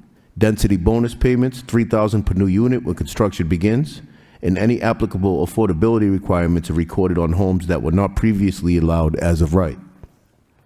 These incentives can generally be put towards a wide variety of local investments, including support of local planning, infrastructure, and implementation of starter home zoning districts. So the guidelines and regulations that just got carved out are pretty broad. I mean, and again, it's the goal of this zoning is to help cities and towns expand opportunities for smaller single-family homes, set clear, locally crafted, and that's the key here. It allows us to set clear, locally crafted rules that make the permitting process predictable and as of right. It meets local housing needs by allowing modest starter homes, including homes affordable to households, earning up to 110% of AMI. And it supports neighborhood scale development that aligns with local planning. So this is a mechanism, they do allow you to look at existing neighborhoods, but it retains local control. It retains the ability to look at what fits our community. I like my colleague's comment, Councilor Scott, when she brought up, is this something that we might be able to overlay or do that we're already doing in a section of the city? I don't know. And I think that's why the exploration is going to be interesting to see what comes back. But any opportunity we have to kind of work with incentivized housing stock programs where one, instead of subsidizing anything like that, we're creating a pathway towards affordable home ownership with 110% AMI, 3 bedrooms, 1850, those are decent sized. I mean, if we look around our city, we're seeing 700 square foot bedrooms go for $2,300, $2,400, $2,500 a month in some instances. So I mean, an 1850 square foot home that a first time home buyer would be qualified to purchase. And the city receives incentives potentially to create these. I don't see the negatives on it unless there's hidden costs and hidden things that go along. So I'm very interested to see what comes back on this. Thank you. Councilor Duran. Thank you very much, Mr. Mayor. I haven't dug into this very much, but I think there are a lot of conditions to, for instance, those financial incentives based on the existing zoning, just quickly looking at the statute. So I think that since DPD is thinking about going through an entire zoning relook, this might be something to consider in that context. But I think to Councilor Scott's point, if we already have zoning that in effect allows this unless we go much smaller in size for single-family homes, which it does seem that this requires houses that are either attached or detached, so single, really, some sort of single-family homes, not condo buildings. I think this really plays into that entire look. And I think the simplification that DPD is trying to do with zoning, which may or may not be something we all love, but is your goal, I think you can look at it in this context. But I don't think it's as simple as what the initial sort of description states. Thank you, Councilor Duran. Councilor McDonough. Yeah, I went back. I do feel sad. Unfortunately, the state, in their infinite wisdom, and someone's going to shoot me a look here, it's all housing, housing, housing, but we have an option to build pretty dense housing, which would be where I live, which is a condo building. A lot of people in the city live in condo buildings and townhouses. They're ownable. Unfortunately, I guess this one, unless the state felt like being nice to us, they're not going to count. I would hope maybe, though, that we find ways, in the spirit of this motion, that we find ways to increase the ownable stock in some of these renter-heavy neighborhoods like my own and the rest of District 4. So, thank you. I guess I'm wondering what the size of a starter home is. My home is 1,520 square feet, so I just guess I'm in that starter home when it's 1,850. That's pretty good. Motion to accept and place on, all in favor signify by saying aye. Any opposed? So ordered. 6.5, Council Robinson requests the city manager have the traffic engineer examine the feasibility of installing a four-way stop at the intersection of Christian, Orsby, and Methuen Street due to high-speed vehicular traffic. Seconded by Councilor Noon. Councilor Robinson. Thank you.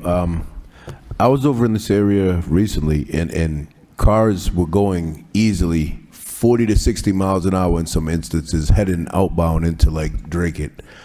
I was also informed that LPD was out there, I think yesterday morning, and there was quite a bit of cars that were stopped and probably, warned, or I don't know what the outcome was, but I think this place warrants a good look from our transportation engineer. I'm being told there was as many as 12 cars pulled over in a short amount of time on that straight strip going into Dracut. So any assistance greatly appreciated. Thanks. All in favor signify by saying aye. Any opposed? Oh, so ordered. 7, communication from the city manager. 7.1, motion response street committee update, April 2026. Councilor Duran. Thank you very much, Mr. Mayor. For those listening at home, this memo is short, but it outlines the process of the city seeking residents to join the committee, outreach to tree-related organizations to brainstorm the role of the committee, and that the city is starting to draft an ordinance and job descriptions for the committee with the potential, if all goes smoothly, for the first meeting of the committee that could be as early as June. So that's very helpful. Trying to just understand, beyond requesting volunteers, which I know the city had done, was there any other broad input from the community about the, sorry, thank you. Manager. Thank you very much, Mr. Mayor, through to the council. Ms. Moses? Thank you. Thank you, Mr. Manager. Thank you, Councilor. Yes, so initially when we started this process, we had received a grant from the Department of Conservation and Recreation, and the grant allowed us to do community engagement. We did that last fall. We actually got a lot of interest, and that's why I'm so excited to get started on this tree committee, because we had over 50 people to give us input about the types of things they wanted to have. They gave us input about places where they think we need more trees, and a lot of those places aligned very much with our urban forest master plan. They gave us opinions on how to stay informed about this, and we think because there was so much interest in the tree committee, we really want to structure this well in our ordinance and really allow those that can't necessarily serve on the tree committee to still play a part in helping to grow and revitalize our urban forests. So we got a lot of response in the fall. We went to some community events, And we also had focus groups in October and November of this year that included stakeholders like the Lowell Parks and Conservation Trust, UMass Lowell, as well as those that are working the Greening the Gateway City program. And so we think by having this broad kind of information gathering, public input, stakeholder engagement focus groups, we think that we'll have a good ordinance to put forward to hopefully be voted on very soon by this council. And I think that given the enthusiasm in the community, we'll be able to really move forward with some of our strategic goals. I hope that answered your question. Yeah, no, that's very helpful. Actually, the question had come from a resident who actually wasn't aware of some of that community outreach. So I think, but it does suggest that even if folks are not appointed to the committee, having ways for people to give input, because people do care about this, will be important. And related to that is, I understand from the motion response that there isn't money in the budget right now for an arborist, which I can appreciate given the budget status. But I was curious if it's possible for either there to be someone in the city who might be an arborist to be on the committee or be an advisor to the committee as a way to help get that input. Even if, it isn't done through a formal city position.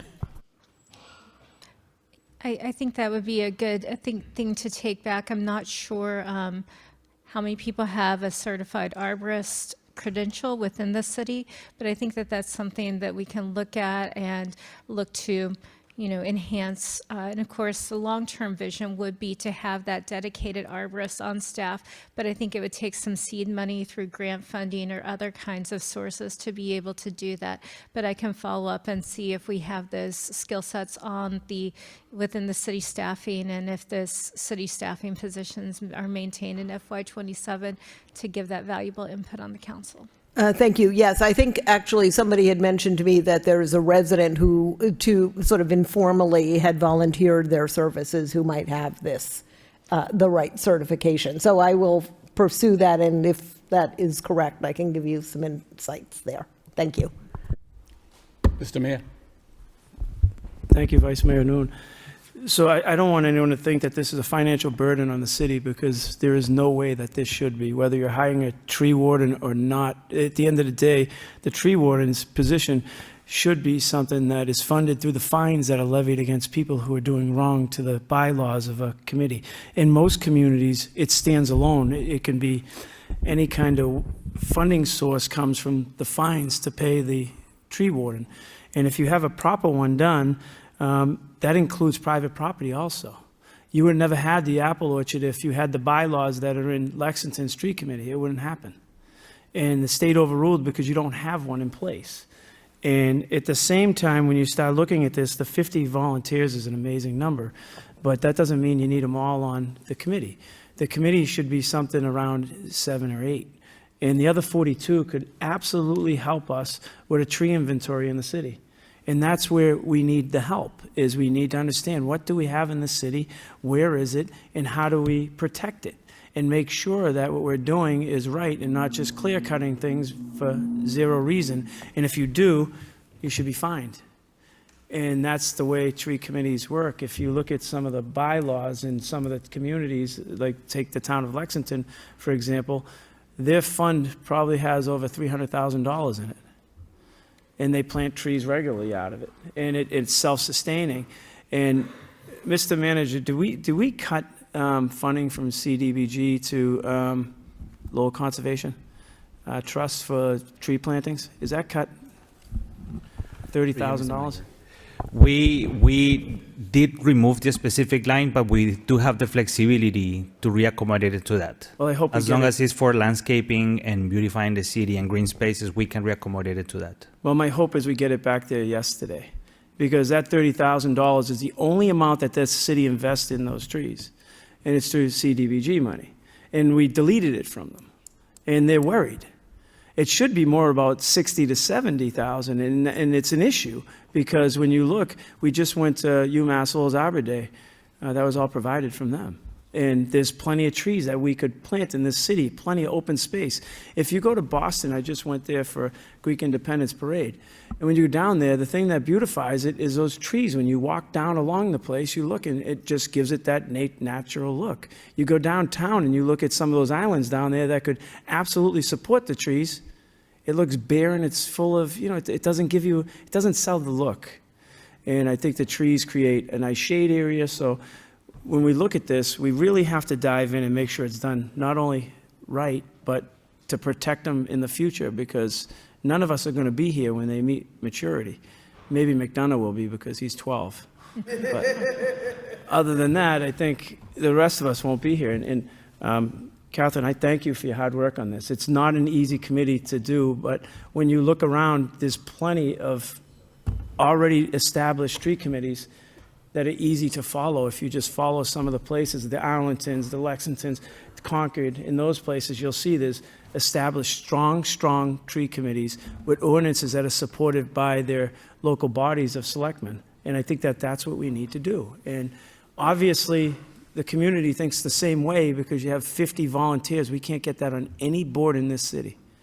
So I think people care here. And I think it's time that we step up in 2026 and get something done that people have been doing for the last 50 years. And when you look, we talk about Tree Committee USA, we got designated. I don't know how we did that. Whoever pulled that off, I am very thankful for you, but you didn't do anything to earn it in the end. We sit here and we cut them down at will like we did up at that apple orchard, which we could have prevented. So thank you again. Thank you, Mr. Mayor. Councilor McDonald. Thank you. Whoa, that was really loud. Thank you. I just want to say that I appreciate the progress we're making towards the tree committee. I can appreciate that we're in a tough financial position. Though in looking, so we do have an urban forest master plan, and we don't have an urban forester, right? So or an arborist, or really anyone who is a tree person. Trees are also incredibly expensive. I know a comment was made. There was it wasn't a ribbon cutting because the park's not open. I did try and go on the slide. I got yelled at St. Louis, and there were several trees that were planted over at St. Louis Park over the weekend. And going by the diameter on some of those trees, I'm going to wager a guess and say they were probably, inch and a half, right? Is that like $400 tree? It's not a cheap tree. It's not a cheap tree. And so you're doing, 15 of those at however many parks. You got a number of street trees. So there's a lot of money getting tied up in just new, never mind the existing trees, and new trees. And so I think, I'm not saying, throw the budget out the window and get me a forester, but I am saying I think that to be mindful of how much money we're spending right now addressing, I think, an ongoing resident and a persistent resident concern around trees in the city, that they are expensive to put in, and they are actually far less expensive to maintain. A cursory glance looks like an urban forest. There was a posting in Brookline for their their urban forester, and it was comes out to about $75,000 on the year. And so I'm not saying just copy their posting, but I am saying I think $75,000. But when you look at the number of trees we're putting in and the cost to replace those trees, at some point it probably breaks even. I don't know when that point is, but I guess recommend taking a look. So thank you. Thank you, Councilor McDonough. Councilor McDonough, there's an energy cost savings when you plant a tree. So that's the buyback into it. And I think that we've lost that in the city. When you look at people's electric bills and gas bills and everything, it's because we have no, you look at the heat islands, there's your problem. But Councilor Scott. Thank you, Mr. Mayor. Just a quick question while we have Ms. Moses here. I was looking at the Chelmsford Tree Committee, and which thank you for this motion. I think it's an excellent motion, by the way. And they talk about how they work with the tree warden on maintaining and removing trees from streets, parks, and other areas. So the utilities come through, and obviously they do a lot of cutting down of the trees on our main roads. I went back and I looked 10 years ago on Woburn Street, Gorham Street, some of the main roads, and the change in the appearance of those roads is just absolutely incredible. You can go on Google Earth and look at it yourself. I think it increases speeding on these roads. I think, heat islands, there's so many things that it does. So my question is, are there rules around the utilities having to replace trees or replant trees when they take them down in the name of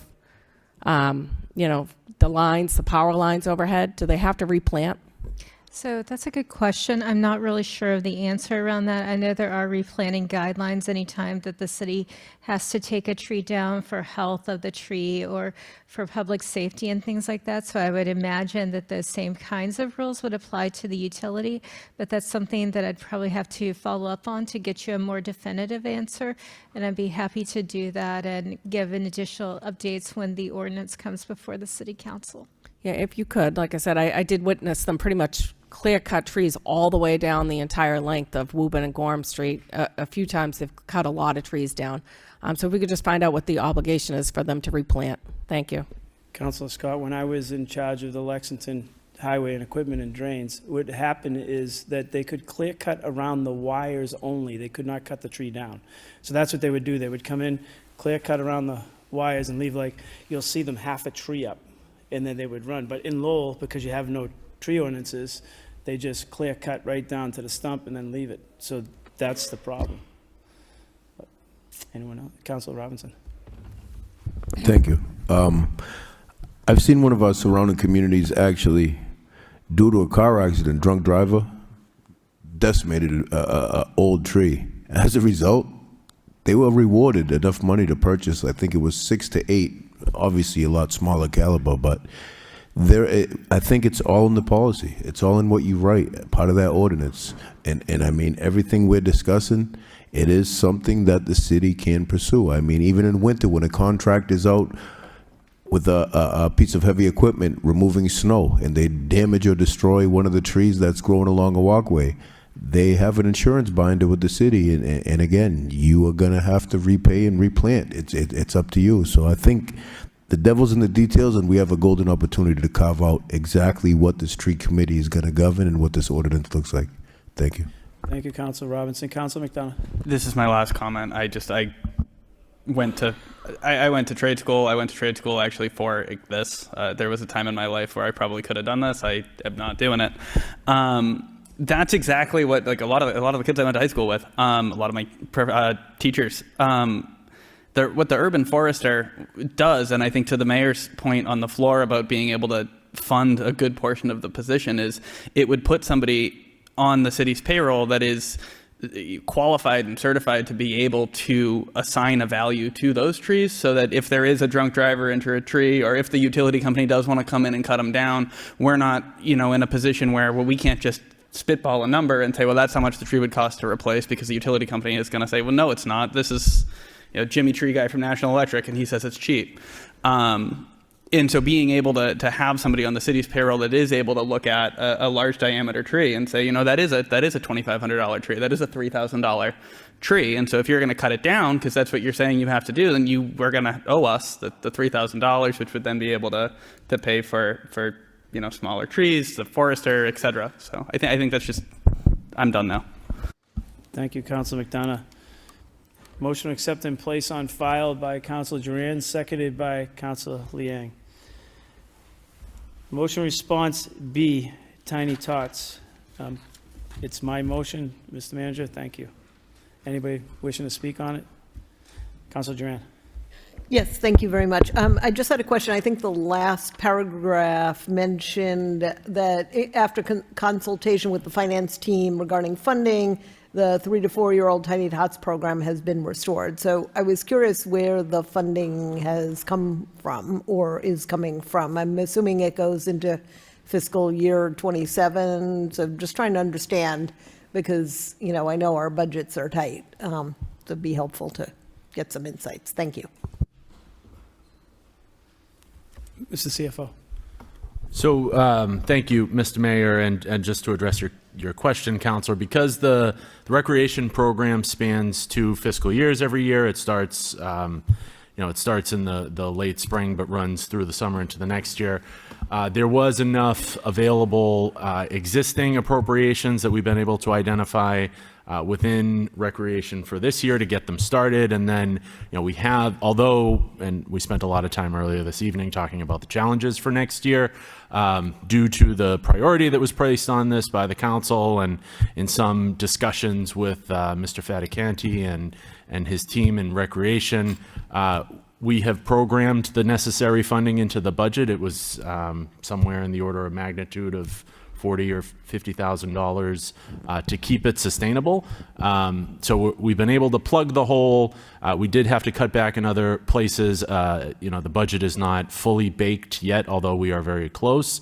And so it comes as a trade-off for next year. So we've, with a number of other cuts we've had to make in the budget, we did preserve the funding here, although I think it does bear mentioning something that came up before, that in the future we are going to have to reconsider this model, and in order to continue the program itself, we may need to look to sort of a fee for service, or at least a needs-based fee for service, to offer free services for residents who may qualify, and may need it, but may need to charge a fee for others. And we're, for the next several months and into the next year, coming up with ways to determine that, program that, and administer that. So I hope that addresses your question, Councilor. Thank you.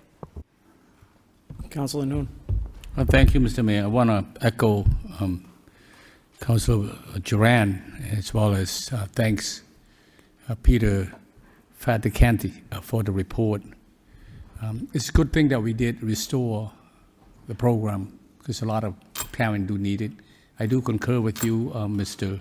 CFO, that going forward we probably put our head together as to how we continue it, but on a basis, pay as you use the program, so to speak, maybe for the next year. But for this year, thank you for doing it. Thank you, Councilor Noon. Councilor Robinson. Thank you. I'm glad to see this was restored. I think in a lot of areas, we've just recently gone through and increased our permanent fees for parks and all that stuff. We're looking at utilizing concession stands potentially. We might be looking at pay to use next in the future on this. Do you think it's time we start really looking hard at establishing a fund specifically for a rec department, where it kind of, so thinking through it, in Montreal, for example, they have an account set up that goes directly to the travel and tourism, that they're responsible for programming like that. And so the more programming they do, the more revenue that they bring in, they get a portion of that under their control. So it's kind of, it's kind of the incentive for them to do better. Would this be something to look at for our rec department when we're permitting all of this stuff, all these new improvements to the fields, setting up an account specifically that money goes into to help offset? And I know you've said in the past that it's not going to cover all the hiring portions, but an earmarked account specifically for rec department or parks department, whatever that is, recreational programming, at least we would have an account to offset the expenditures, where the impact to the fields, the impact to all of these things, and maybe pull for some programming like this to offset that pay-to-play user fee. I think there might be time to really at least begin a conversation and see, is that something that makes sense? And maybe that motion will come in the near future for a conversation. Thank you. Thank you, Councilor Robinson. Motion to accept and place on file by Councilor McDonough, seconded by Councilor Liang. 7.1, motion response C, Rules Election Subcommittee regarding mayor election. Councilor Duran. Thank you very much. This is a very detailed memo which gives a lot of history and thought about the steps and issues to be considered as we collectively seek a path to try to have residents elect the mayor, consistent with the non-binding referendum back in 2021, which overwhelmingly people wanted that. There is a suggestion that we should hold a special meeting of the entire city council to have this conversation, but I know also that Councilor Scott had suggested having meetings with the neighborhood groups. So I think the question is, which is the right order to do this? Which will inform the other better? And I don't know if there is any thoughts on that, but that's one question I think we should figure out logistically. And I think the questions we need to consider as a council, as a community, are and many of these are set forth here. Who's eligible to be mayor? At-large, district, both, or must you run just for mayor, which I think Councilor McDonough had proposed. How do we elect the mayor? What's the process? There was lots of things that were bandied about at our subcommittee meeting. Should we have term limits for being the mayor, not for necessarily for other councilors, but to avoid the concern about Worcester having the same mayor for 12 years? We also discussed whether we should change the title so that it isn't as fraught with a view of what the mayor is compared to what it means under any form of government. I think ultimately the goal should be to find a process that's fair to all the voters, and that in a democracy tries to encourage more voters voting rather than trying to take the voice away from people who vote consistently. I know, frankly, Belvedere gets a bad rap for voting, but I think that should be the goal of everybody in the city. So I would certainly look at opportunities to encourage more rather than less voting. Thank you. Thank you, Councilor Duran. Councilor McDonough.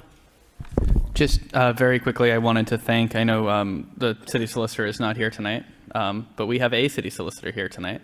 And so I wanted to thank your boss and also your department for the report. Especially, I know that in the subcommittee meeting, I had asked a question around a charter commission, and I know that is it's not unusual in the Commonwealth, but it's very unusual in Lowell. So I did appreciate the detail in there on how that would be done, and I think that is something to continue to discuss going forward, so thank you.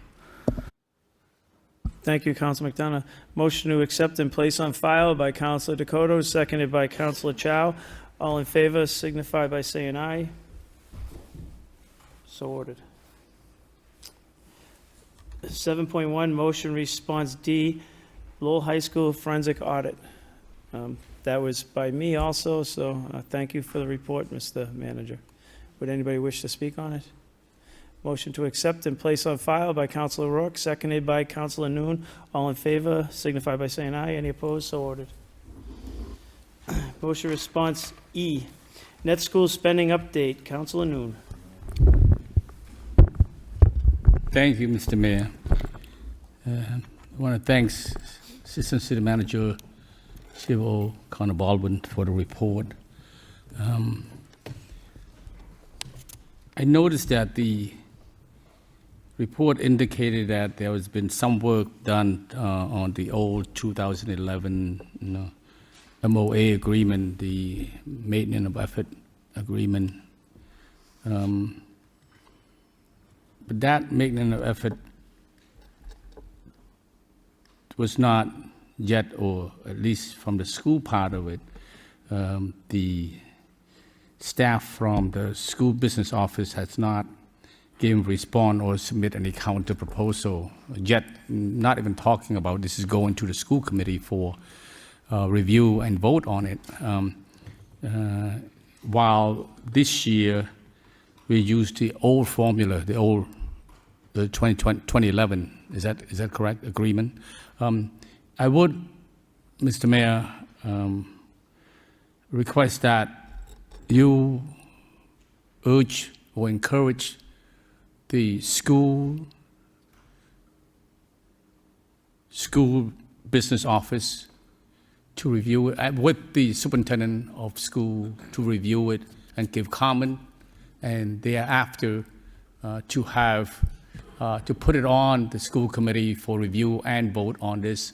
That way we have, not only still using the 2011, but now we use the most revised and update one, the 4-5-year process here. That's what I urge, that we do that. I do have question through you, Mr. Mayor, to the CFO with regard to a school resource, second page, school resources officers. How many school resource officers do we have in our Lowell Public School? And in what school do we have that resource officers on? CFO Baldwin. Thank you, Mr. Mayor, and I do have this information, although I don't have it at the tip of my tongue. I think there are 4 or 5, but if you'll hang with me for just a moment, I can... That's okay. It's no rush. I can find it later. 4? Thank you, Councilor. See, he still remember. Yes. Thank you. Thank you. Thank you, Councilor Dakota. So what will happen when the school committee review and vote on the revised, MOA, maintenance effort, do we then kind of like working on trying to update the cost, the expenditures as well on that? Mr. Manager, CFO. Thank you, Mr. Mayor, and thank you for the question, Councilor. In the report, we've tried. We don't normally provide a year-to-date update. It's a sort of retrospective report, so we report it at the end of the year. So we've tried to provide some figures both for the council, and I think this would be helpful for the schools to see where we're at on a number of these categories that may be helpful to them in determining what they may or may not want to bring forward as items to negotiate in the agreement. But to your question, it would be our intention, although it is now very late in the year, and so in order to DESI does require us to have an agreement in writing in place, so it's very unlikely that we'll be able to codify and go through the process in order for both bodies to ratify the agreement before June 30th. So it's as you indicated, it's very unlikely we'll have we'll be using the old agreement to report FY 2026. So looking forward to FY 2027, we have made some concessions to the school committee on areas that informal discussions with the business office had been indicated to us were items that they wanted to see changed. So we've been open to that, and we've made some concessions in a draft document to them. But procedurally, once we can come to agreement on a new sort of standard for calculating all of the expenses under the regulation, we would bring that forward, both bodies would vote on it, and then in the next year, we would use that as the guide for reporting the costs. We're just waiting for the school department to tell us either they like the proposal we made or they have changes. We've conceded on almost everything that they asked us. So if there are more, bring those forward. We'll consider them in good faith. But until we have agreement on the terms, we'll abide by the existing agreement until then. So those changes that the school agreed to and the city is also okay with it, and that will reflect on the next year MOA, right? It would be the year after a vote is taken. So if the council and the school committee vote on it before the end of this year, it is still possible that we could use that to report the FY 2026 expenditures to DESI. Right.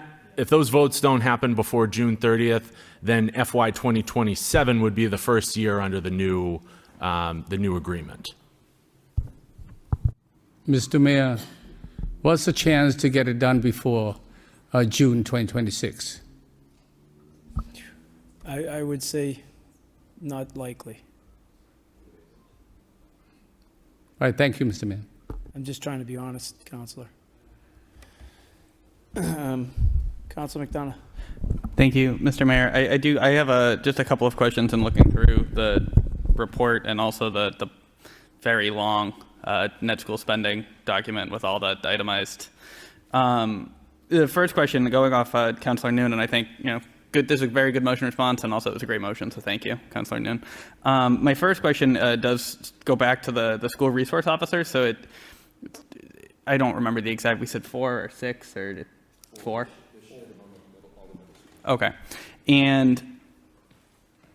but in looking through the net school spending, we also are paying for, or the school seems to be paying for the sergeant that supervises those 4 school resource officers and a police captain who supervises the sergeant supervising the 4 school resource officers. So I guess I'm just wondering, I want to make sure that I read this correctly, that full 100% of the at least especially the police captain's salary, a full 100% of this captain's salary is being borne on net school spending.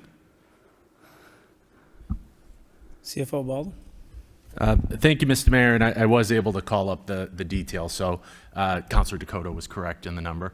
The item on school resource officers was not something that was brought forward, well, let me say that a little differently.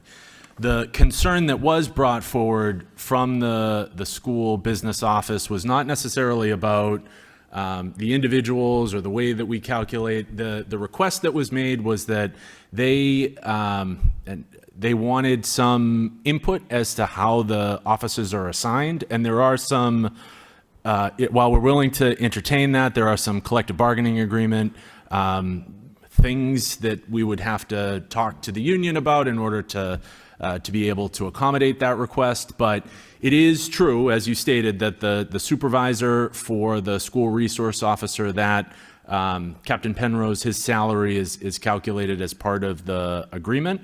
But it was not brought forward to us as a concern by the school department, so it hasn't been, to date, part of the negotiation. Thank you for that answer. That makes sense. It's unfortunate that I guess they didn't see that. It struck me as odd because just in looking through, and this is not a question for anyone tonight. This is, I guess, if the chief ever had an answer, if an email would honestly suffice. My cursory glance, it looks like police captains tend to supervise significantly more reports than one sergeant and 4 officers. So I'm imagining that Captain Penrose must have a lot more going on in his day, but I would imagine then that most of that is related to things outside of the school, given the 4 school resource officers. My second question is going to be on MIS. So it looks like the school department net school spending in 2025 took just under $1.3 million of MIS's operating budget, which is 43.44%, which is the written agreement. So if that's what it is, because it's a written agreement, and I respect that answer. I just want to say the number out loud. I also, though my concern here is I'm also on the Disability Commission, and something that popped up that really brought me to take a look here was there's this issue around an $11,000 piece for accessibility on the city's website, and a question was asked at a Disability Commission meeting, so would this also then fix the public schools website, the police department's website, et cetera? And the answer was no, that the school department is paying for their own web services out of their monies, which confused me because I was trying to wrap my head around, so if there's almost $1.3 million from MIS, I would have really hoped that their website was included in that. It seems like, if that's not us, it's them, but somebody here is missing out on some overlap. 1.3 million is a lot of money. And my last question has nothing to do with the school. It has a lot to do with the schools, but not the net school spending number. Just under $1 million in parking is attributable to net school spending. And I have been trying feverishly to find the payment to the parking enterprise fund of the just under $1 million. I know last year, so 2025 is the year I'm looking at, and so I know that this council was in a tough spot where the enterprise fund appeared to be bleeding money, and it was about $2 million that was moved, and I know there was a lot of hand-wringing, and I understand why. But where I am really struggling to find this $1 million, it would appear $1 million deficit is still a deficit, but it's $1 million less. So was that money, I guess, moved into the parking enterprise, or is there any payment to myself, business owners, and other residents like me who pay $100 a month in parking, or are we paying effectively the ratepayer, the parking enterprise user effectively paying for the school's parking rather than the city? Mr. CFO. Thank you very much, Mr. Mayor. So these are all very good questions. There were 2 that were asked, and I'll focus on the parking. But as it relates to MIS, it bears noting that the way we calculate it is based on the formula. For anybody who's interested or listening, we take a percentage of the school appropriate, and this is written into the agreement, a percentage of the school appropriation as a as a portion of the total amounts to be raised on the tax rate recap, whatever that percentage is, we apply to a number of overhead departments, MIS, the treasurer's office, the auditor's office, and that is the way it's written into the agreement since 2011. One of the things that the school business office had brought forward that we did accommodate in our proposal, there is another way to do it entirely, and that is by using a formula that DESE provides every year as a per pupil cost. So DESE publishes prior to the beginning of each fiscal year a dollar amount for every district in the Commonwealth that can be used, and you sort of have one of two paths. You can either use the per pupil formula, or you can use the some other method that's mutually agreed by the parties. We have another method that we've used, but we've proposed, because we think it's easier and causes less heartache on both sides, to switch to the DESE formula. That would alleviate any concerns about MIS, about the treasurer's office, payroll, etc. So that is in our proposal, number one. And then number two, on parking, there is no direct cash payment that changes hands between the schools and the parking enterprise, so you're correct in your assessment. That is a paper credit that's charged towards net school spending, just under $1 million, but those individuals don't make a payment to the parking enterprise the way that the rest of our pass card holders do. I understand that fully, and I really appreciate the answer, and I appreciate a lot of the clarity that you've given me on this. That comment and that line of questioning is really most intended for my colleagues on the council here. Next time we are looking at a deficit in the parking enterprise, just to kind of remember that the general fund is not paying that $1 million. We get to charge it to net school spending, which does save the city budget money and a cash contribution to schools. And so that when the parking enterprise comes with their handout looking for a subsidy, we have at least up to $1 million of school parking that we're all paying for. Thank you. Thank you, Councilor McDonough. Councilor Duran. Thank you very much. When I added up all the numbers on the first couple of pages here, it came out to about $82.4 million. But the spreadsheet that's attached mentions that some of the payments are not counted as against net school spending. So I was a little confused about sort of all of this stuff. So for instance, health services, et cetera, on page 2 of the spreadsheet that's attached to the memo says, these amounts. Oh, sorry, that one does count towards. Sorry, it was another page. It was the bottom of page 3 where it talks about certain expenses don't count, against net school spending. So I was trying to understand sort of the memo versus the spreadsheet. Thank you. CFO Baldwin. Thank you again, Mr. Mayor. So this is the agreement lays it out in a certain way, and if you were referencing the document in the packet, there is the first item, you have to click through the link, the attachment. It lays out all so there are two categories to try to provide some clarity. There are costs that we report and count towards net school spending, and then there are costs that we report and that do not count towards net school spending. We have to report them to the schools because they put it on the Schedule 19 and their end of year reporting to DESE. And there are costs that are incurred by the city that DESE cares to know because they use that data for other purposes. The categories under that second section, the ones that are reported but don't count, are things like debt service, health services for non-public schools, although there was a time that we provided public health nurses for the private schools. I don't believe that's the case anymore, but when we did that, we used to report that to DESE. We report things such as the MSBA receipts that we get for the Lowell High School project, for any of the accelerated repair projects. DESE needs to know all of that information. They take that in for their reporting. We also report the charter school tuition and the school choice sending tuition. And so those...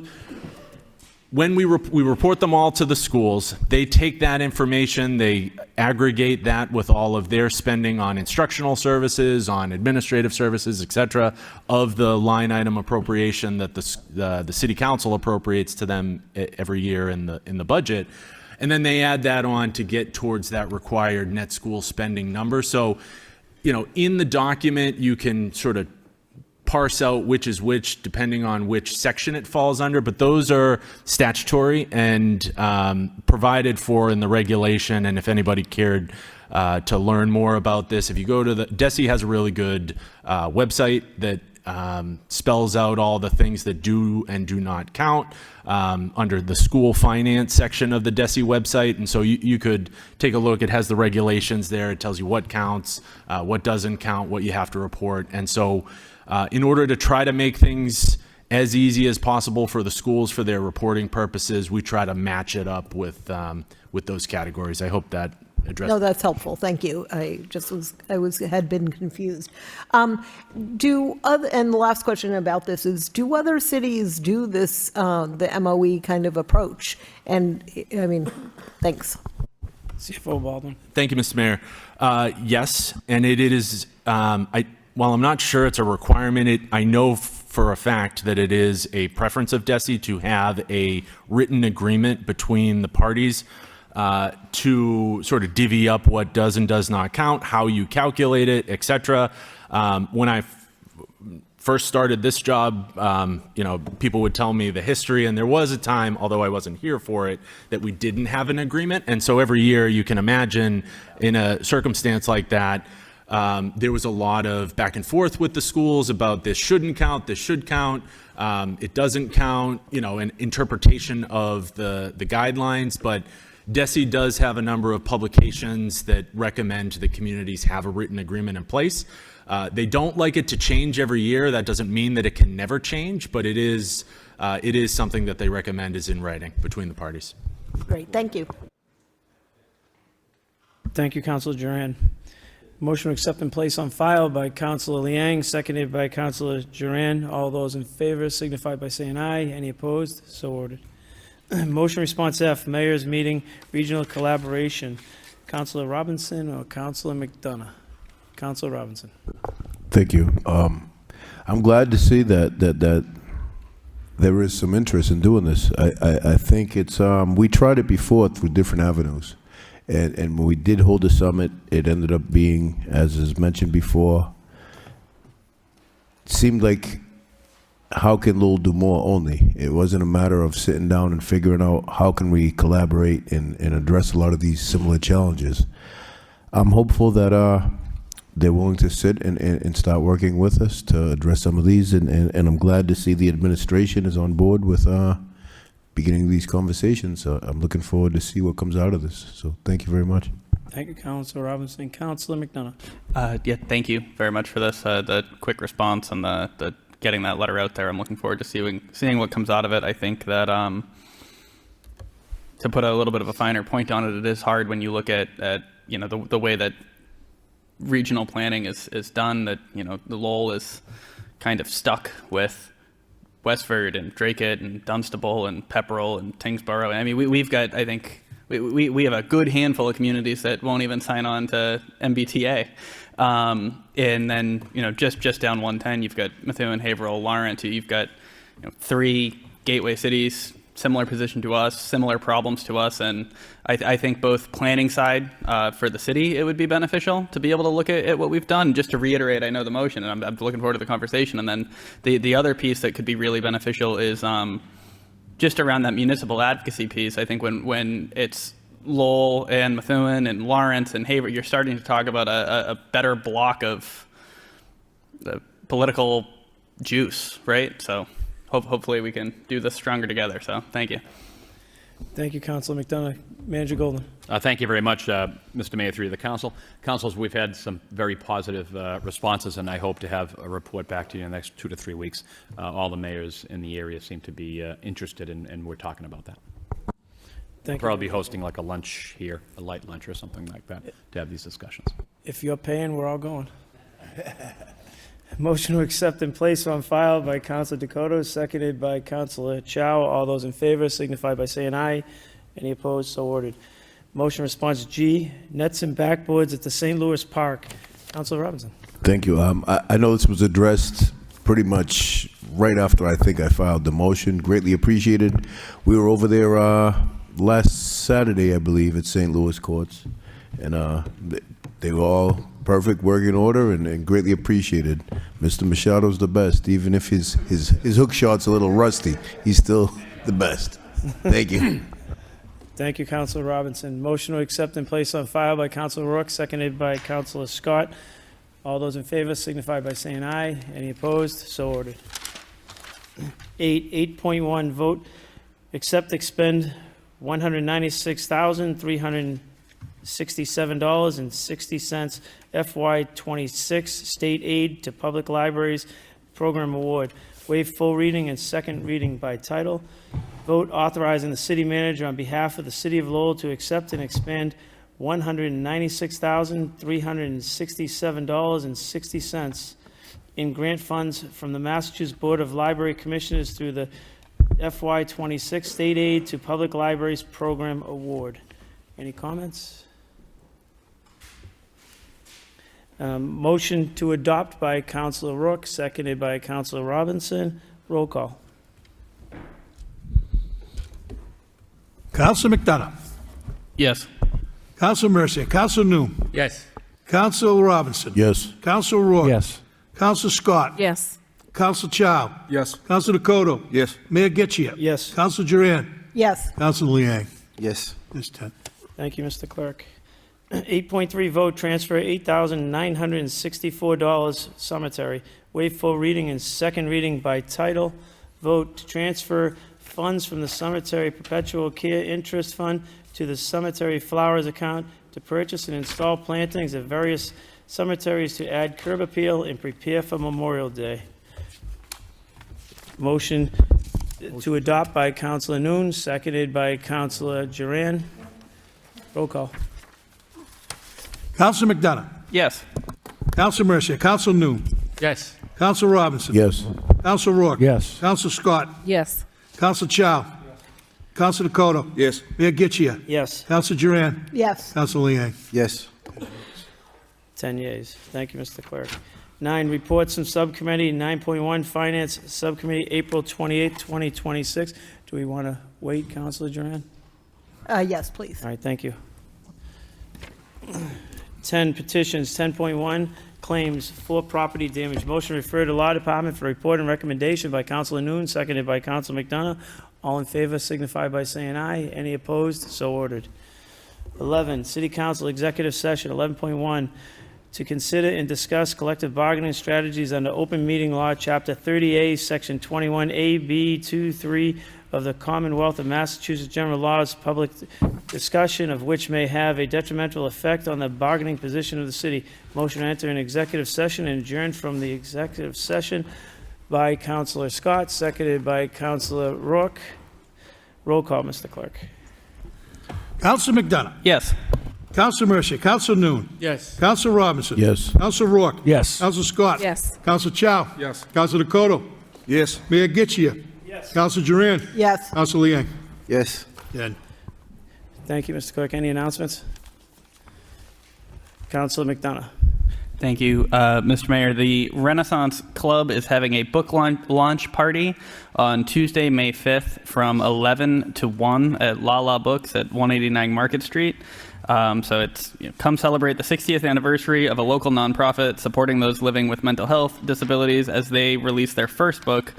You can learn more at renaissanceclub.org, but that is May 5th. It's a Tuesday, 11 to 1. Thank you, Councilor McDonough. Councilor Liang.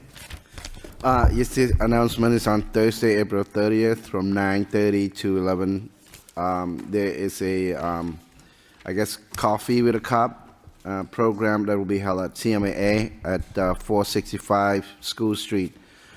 Please come by if you have any information or any message or just to have a cup of coffee. It's on April 30th, 9:30 a.m. to 11 a.m. Thank you, Councilor Liang. Manager Golden. Assistant City Manager Machado. Just an update. There's a water main break at Madonna Circle in a small portion of Broadway Street. Folks over there are without water. It's a 16-inch main. It's a good-sized one. The water department's hoping to get the water restored back by midnight tonight. Okay, we're all ready to go to executive session. Thank you.